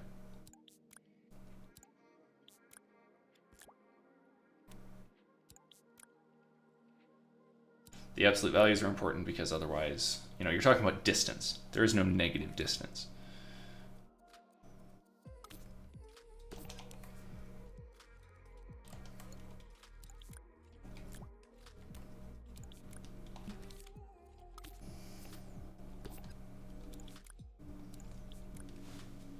Okay, so there we go. There's our taxi distance. That then is going to be the total number of rings that we're going to do on this thing.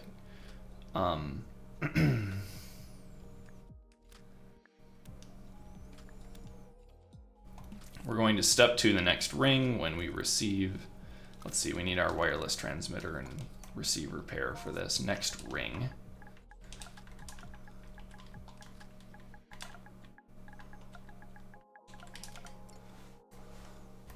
It'll only be here. We don't want these things to interfere with each other. We can grab the receiver for the same thing, search in the whole scene, go to next ring. So.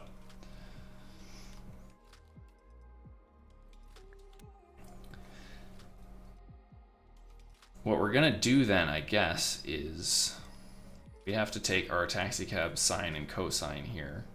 Here, we first need to get the radius of the ring that we're on, which is just the index of the ring plus 1.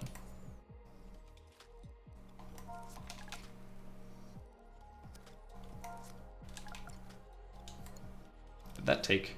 It did take.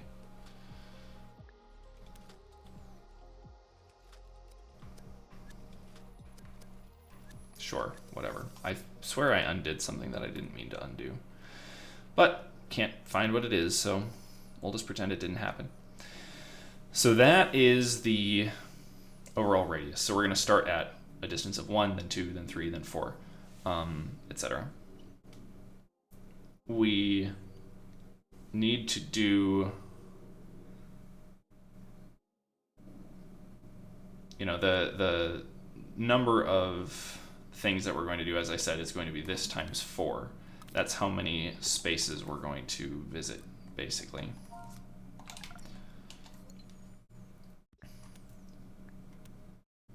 So we'll pull that down here and use that as the total for this. And then we're just going to do our taxicab sine and cosine stuff scaled appropriately by the index that we're on and the total number of things that we're going to be doing. So for the x coordinate, that's going to be cosine, right?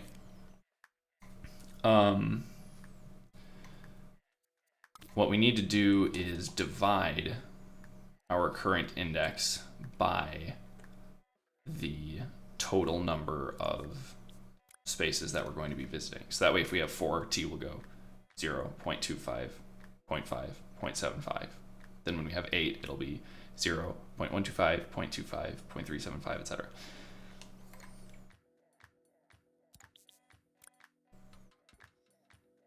So this is t.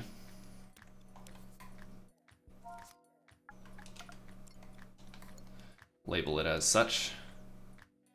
Taxicab cosine and sine can come right down here now. We're gonna wire into both of those because that's gonna be used for our x and y.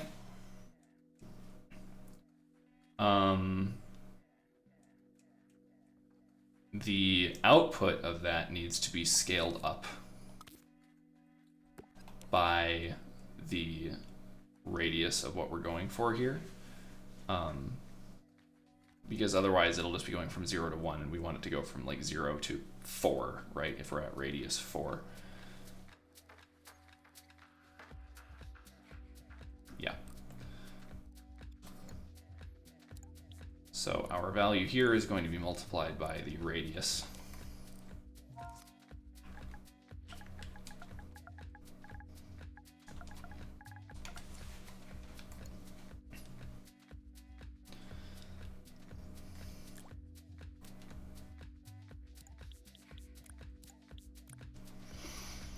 And then those are the coordinates that are going to be converted to a position in the world. We will combine them. And we will then put it through this thing, which converts to world position coordinates, and then we can spawn something. So that's exciting.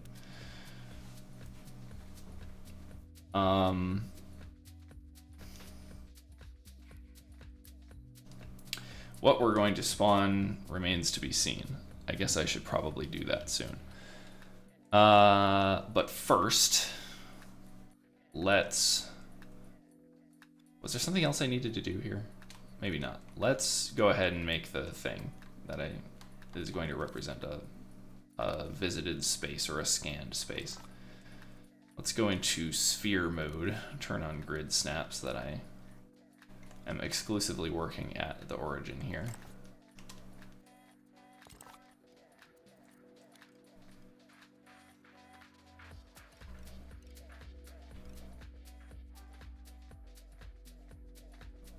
That'll do.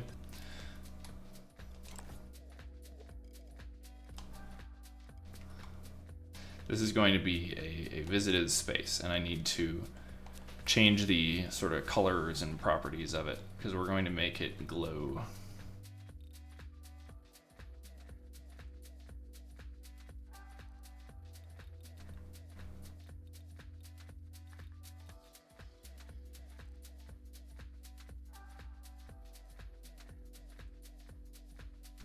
What? Does that look blue to you? Hold on.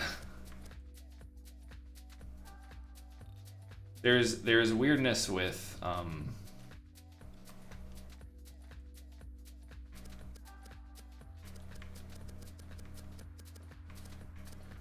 hold on. If I go into coat mode and just color this white,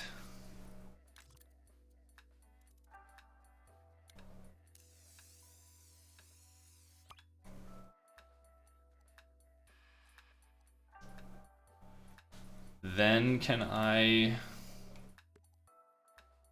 tint it blue and make it glow? Yes. Okay. Cool.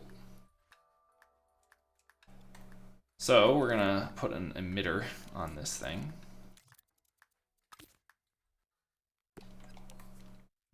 Oh, please turn off grid snap. Grid snap sucks. We will emit that at no speed, no max. It's not even going to do anything. It's just going to sit there and look pretty.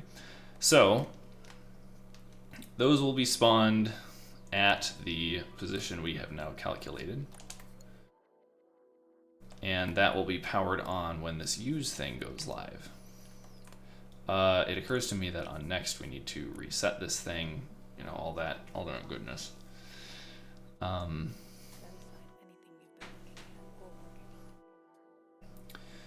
think there's really anything else.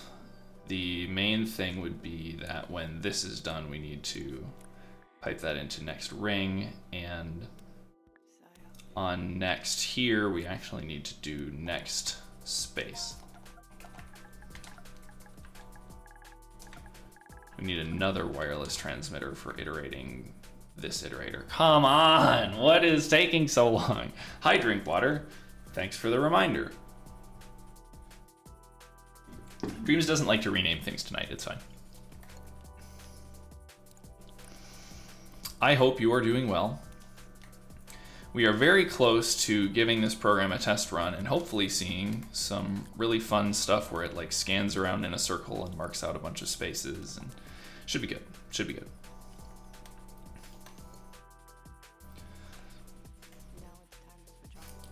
In fact,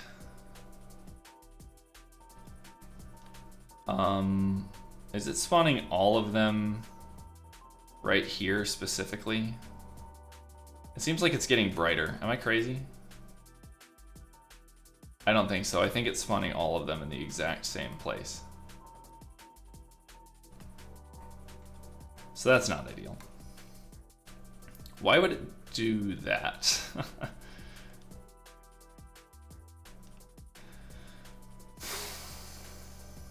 Why would it do that? Also, I really should put some timers on here. Timers make everything more sane in Dreams. Just slow everything down, you know?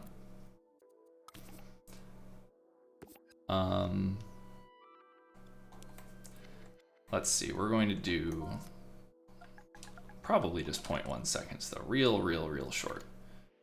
So when we go next on this, we're going to both reset the timer and power the timer on. And then when it's done, we'll pulse that. We'll just duplicate that timer down here for this case.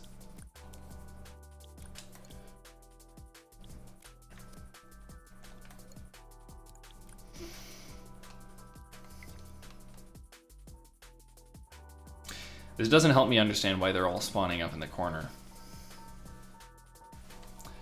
They're all spawning weirdly at like... Where are they spawning? Here, let's pause. Let's go into the bake emitted mode so that we can investigate what's going on in one of these. So, what we are seeing here.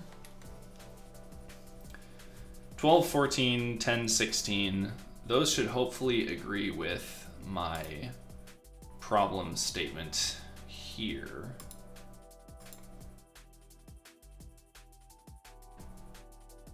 (12, 14, 10, 16). Yeah, we do in fact have one with those settings.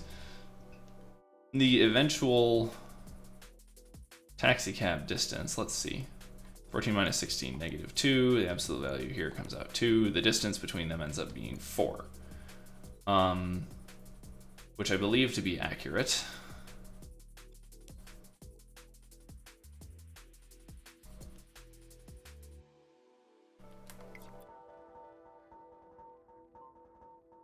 Huh.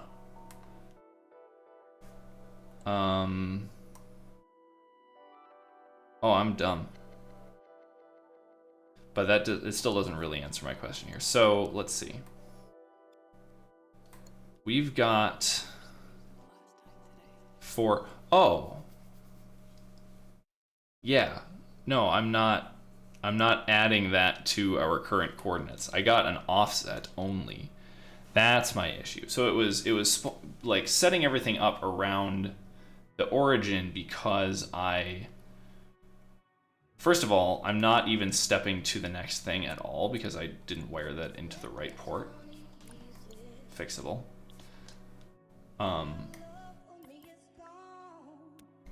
Do they have Odessa in here?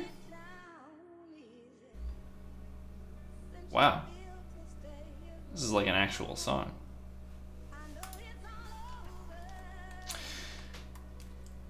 I got distracted by music that I recognized. Sorry. I'm doing this sort of sine and cosine to like orbit around the current radar dish and like propagate out from there. But I need to add that to my own current coordinates or it doesn't do any good. Otherwise it will just do it around the origin.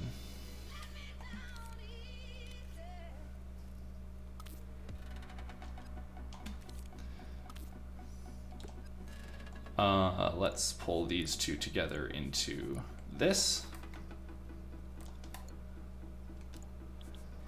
And then let's come over here to do a calculator where we add these together. You can add fat wires like the 2 number, 3 number, etc. in Dreams, and it just adds their components, which is really convenient because it makes it act like vectors, just like you would normally have in any sort of game programming system.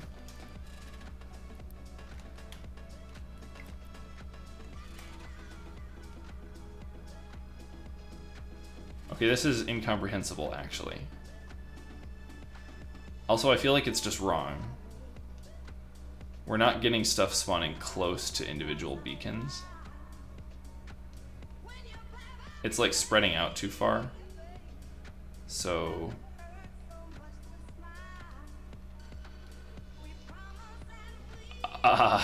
this is not right. Whatever is going on here, it is incorrect. Oh, good grief. Well, let's in order to debug what's happening a little bit here, I'm going to just power this down. We'll spawn one thing. Why are you going there? That does not even begin to resemble taxicab space around that object. Like, not even close. That's extremely strange. Okay. That's great. That's great and good to know.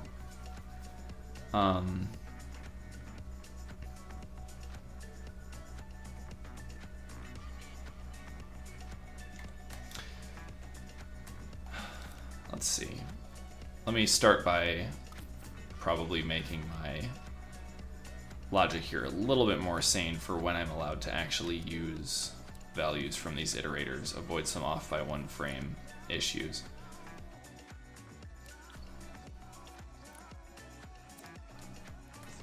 Not that that will fix anything here. I want to go into the bake emitted mode and see exactly what is happening in here. Boy, that is flickering fast. Tell you what, I should really change these timers to be slower for now. 1 full second.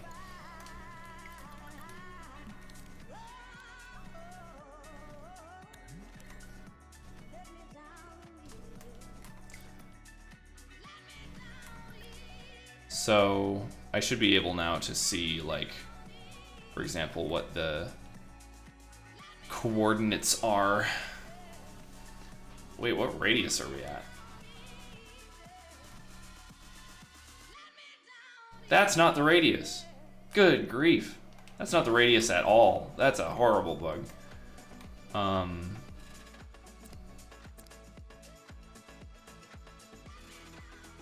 This is the number of spaces that we're going to be iterating over. The radius came from up above. That is just a very stupid bug.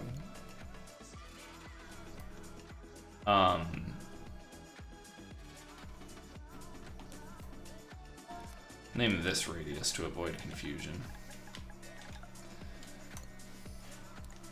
So that is what should have been wired into here and here, I think. Yeah!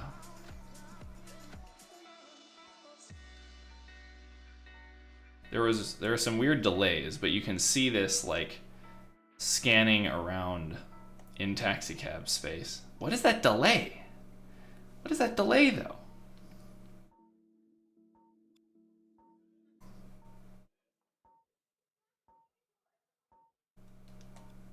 What is that?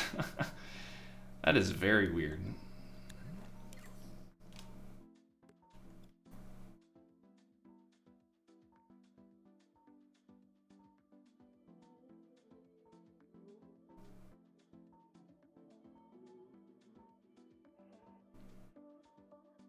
Yeah, I think we don't actually need the timer on that lower one.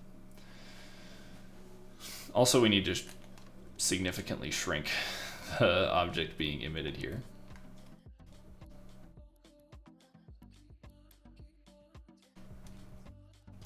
Let's just erase this. Let's shrink that down.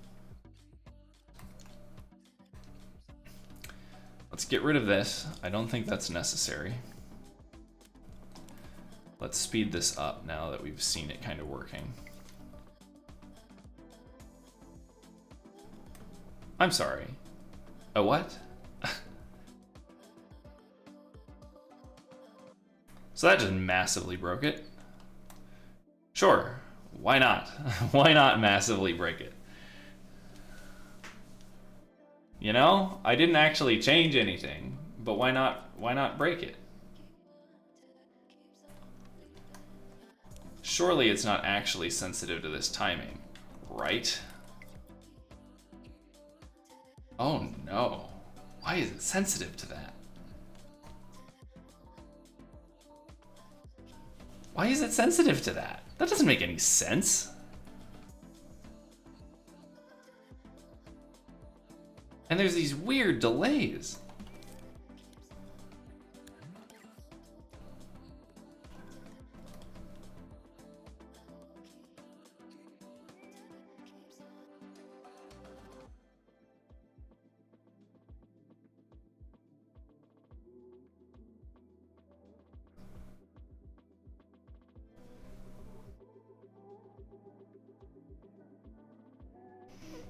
The math all seems to be working right, but when stuff gets sped up, it just freaks out.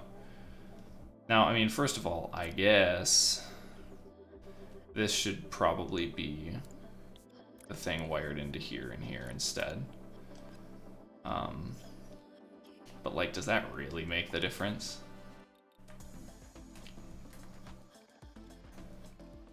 Why are you just, oh no, it is. It's still like only spawning one at a time. Is this emitter set to, oh, for crying out loud. Emit once when powered. Okay, there we go. Emitter in wrong mode. That's annoying. Because now it's emitting just like I would hope. It's just scanning around, doing beautiful things.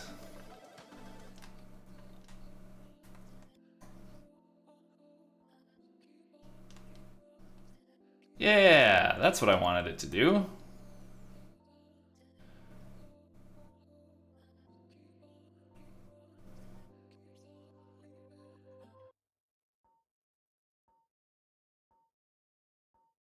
Yay!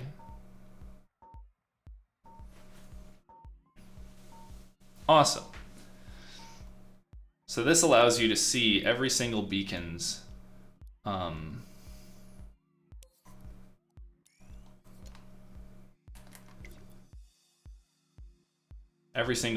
radius that it fills up.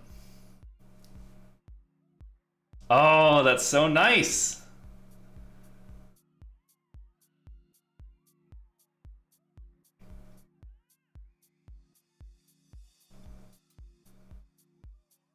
That's so nice.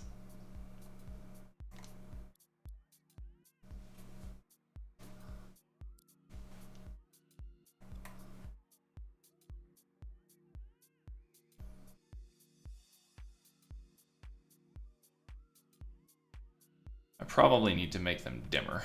They seem kind of bright. But that's beautiful. And I suspect this spot right here is like the answer to the problem of like, where might an extra beacon be that we can't see right now?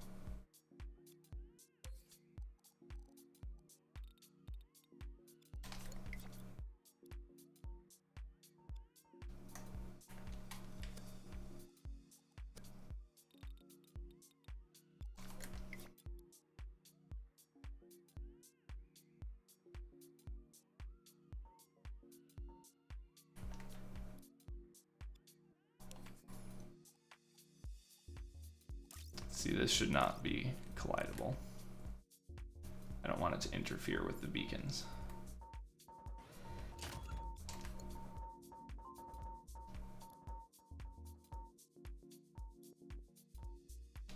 This is looking real nice. Real nice. I probably need to turn off the glow from those things too. It's really overwhelming.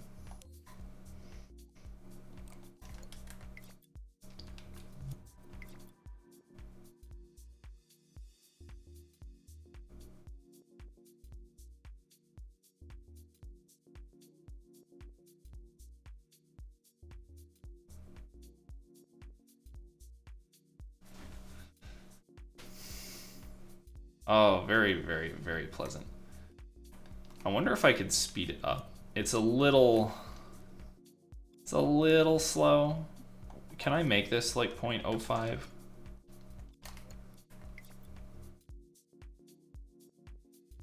Yeah.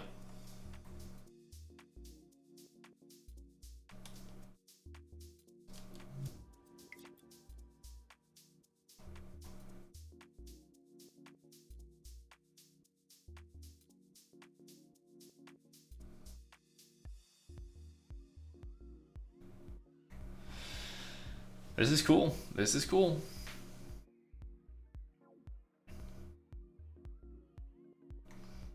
Now, I clearly need to move the actual scene around a little bit because of how that stuff is clipping into the wall.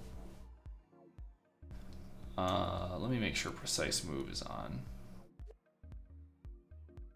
And then we'll just move that over like that. And now we know that this whole thing just pans out great.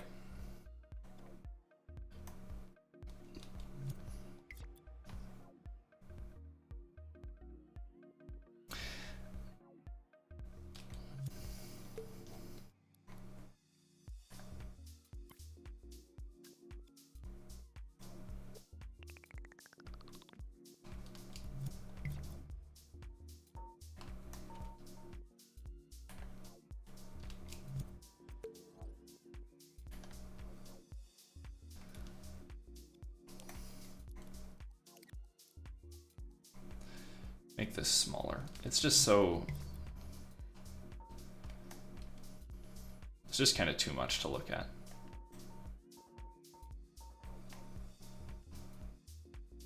Also, I feel like I should have each beacon assign its things a different color. You know? Wouldn't that be nice? Just hue cycle by a random amount for each thing that you spawn. I think that would be nice. And probably quite easy. So let's say that here, let's get rid of that. Let's actually attach some logic to our friend, the indicator here.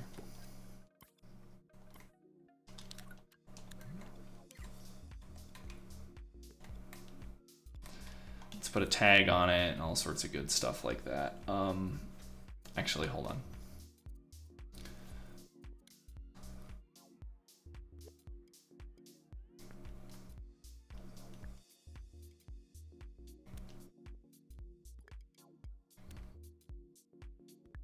was not where I thought it was at all.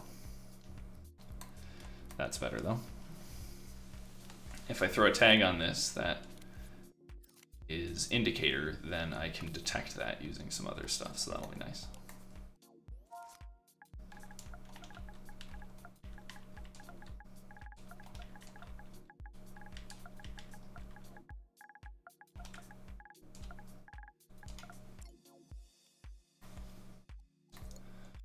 Indicator, but the gizmo on this thing needs to be, well here actually this microchip should apply to that thing first of all, but also that should be in there. Good. We can have some trigger zones and stuff on the beacons that detect that, which will be kind of nice. Because I want to have them like pop up and deploy when they get scanned, so to speak. As for this, what I want is a node on it for hue, like for sort of the hue cycle that we're going to do. Because what this is going to do is wire down to here and do hue cycle.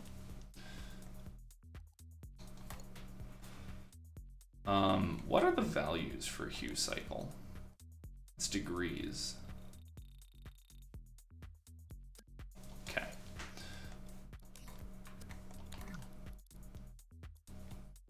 So what I want then is for each sensor to, let's see, can I just throw a randomizer on here?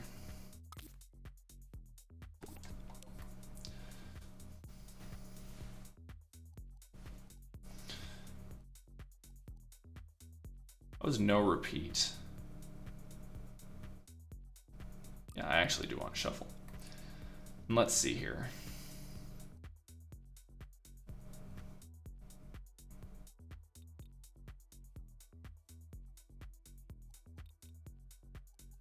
Does it tell me like which port was, oh, active port there. Yeah, okay. This will be good because then I can basically just have it randomize to like 8 different hues. But I don't actually really care much about that because I am just going to divide the active port by the number of ports and use that as my hue cycle value.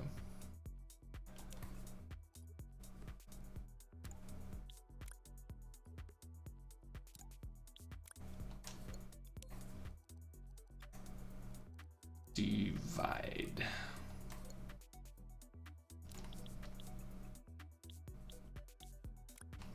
And we need to make sure that we emit with wires over here. Now actually, I am going to change how this hue cycle works, because we're going to put the hue cycle all the way up to 360 and then use this to modulate that.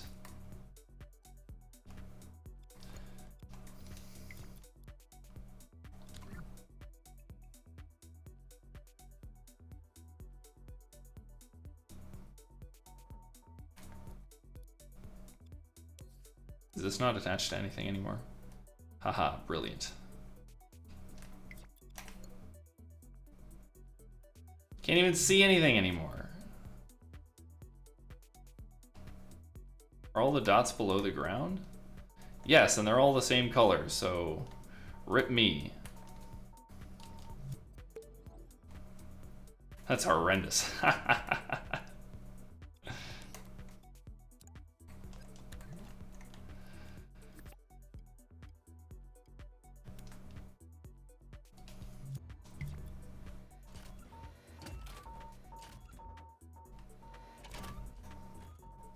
Why are you all below the ground?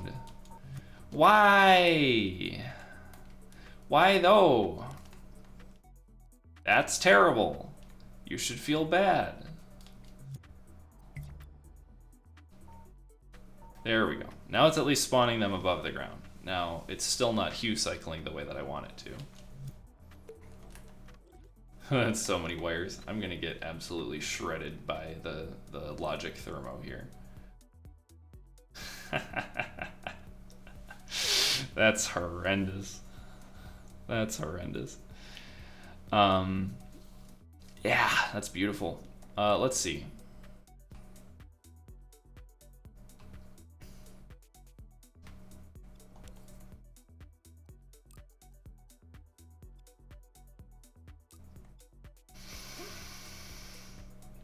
I need to pass something in here that will, let's see. I want to look in my own creations. I have a thing that just does, it does something once.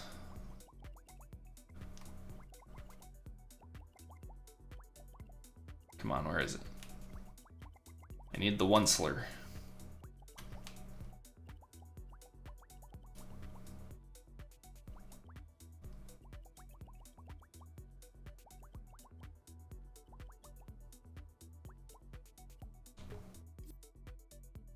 There.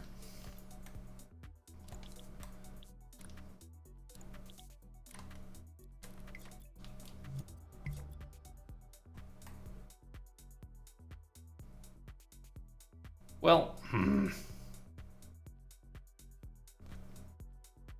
this is not doing what I want at all. And why? No. This is not good. This is not good. I'm gonna max out the thermo.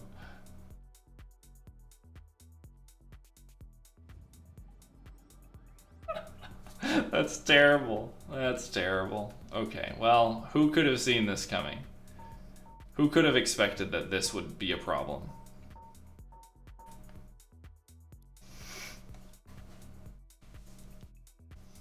Too many wires. I don't think I can emit this with wires. I don't think that's feasible. So, you know what, we'll just scrap the hue cycle thing. It's fine. What I can do though, is make sure that the beacon, when we detect the tag indicator, transition into this state.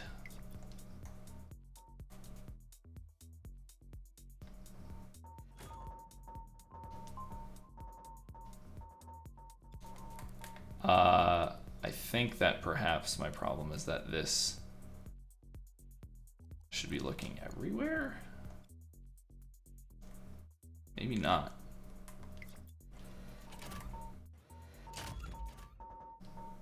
So like, okay, pause game. Why are you not?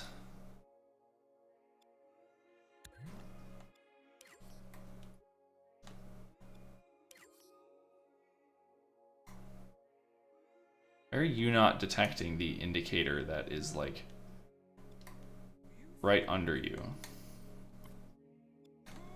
It doesn't quite go down far enough. Ha! Brilliant work.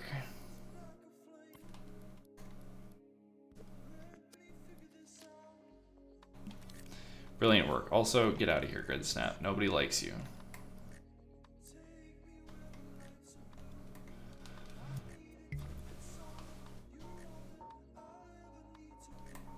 Okay, even that doesn't work. It's supposed to...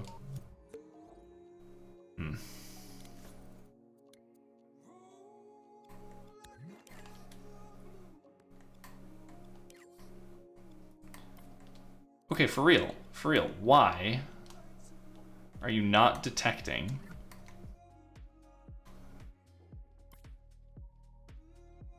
the indicator that is right there inside the zone? Like, why? That doesn't make any sense. Detect everywhere, things to detect, indicators. We're spawning things with indicators, right? I mean, if I, like, scope into any of these little spheres.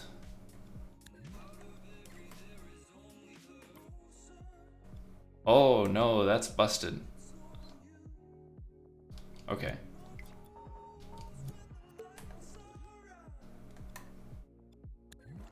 How did that happen? How did you get it in your head that that is where you should put your tag? I explicitly lined this up with the indicator before. Like, something then like really moved in some terrible way. There we go. Yep, so that beacon lit up. The beacons are lighting up as the scans get to them. That's cool.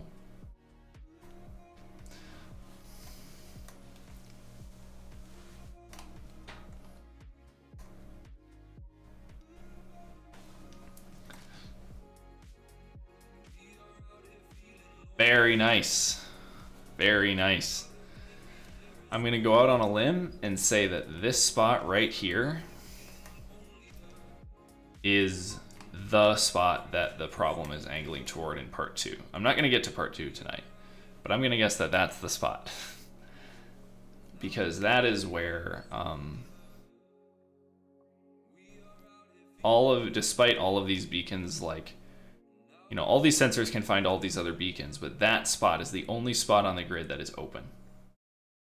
So, cool to see that visualized. Okay, let me spawn a camera at my current. Wow, how is the gameplay memory that bad? They're just immovable. Yikes. Well, good thing I'm not at 100% on that thermo, because I'm not changing it. This is enough.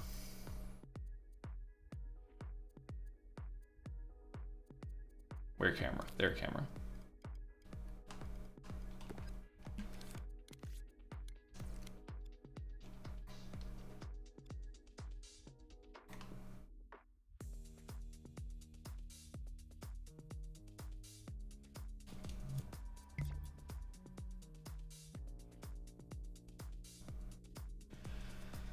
Hold on, I need to like look behind this thing.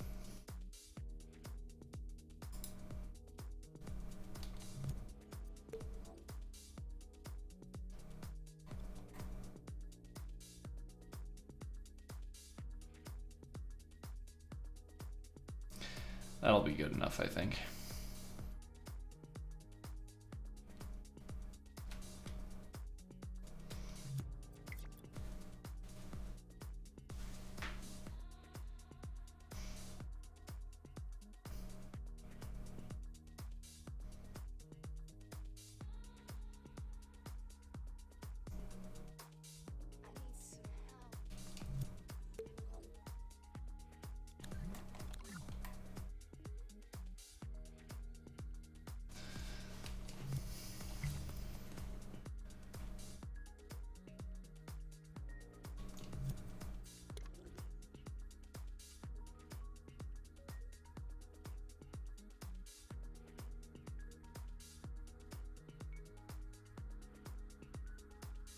That's cool.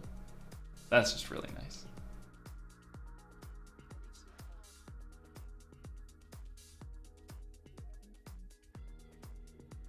Now, I guess there are a lot of redundant objects, which I could maybe tamp down in other ways, but I don't really care, for being honest. Yeah. Okay.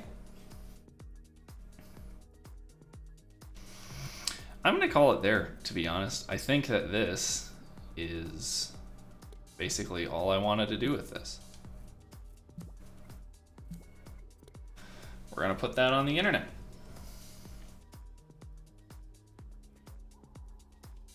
Not bad. 2 hours 30.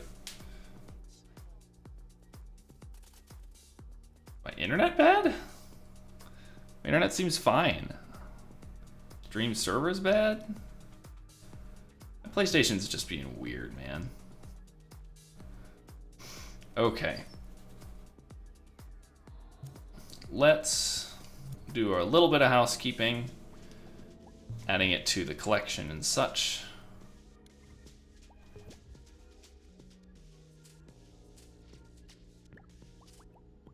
There we go. Very nice to see the calendar filling out here.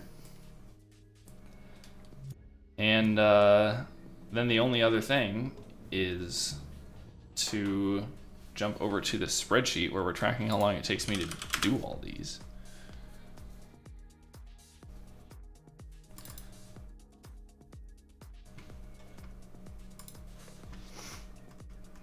I didn't track days 13 or 14 by accident. I'm gonna have to go back and do that. They were both around 3 hours. Today was 2:30, which is pretty good. So that's actually my best recorded time yet for one of these problems. We didn't run into any horrible issues today. I avoided frame delay stuff. Everything spawned well. Math worked out well. Feels good. Feels closer to what I experience when I'm programming in a normal programming language that I'm familiar with. So that's gratifying. And with that, I'm gonna call it. Thanks for hanging out. I'll be back again tomorrow for day, I mean, what is it even gonna be? Day 16, day 16. So I will see you then. Goodbye.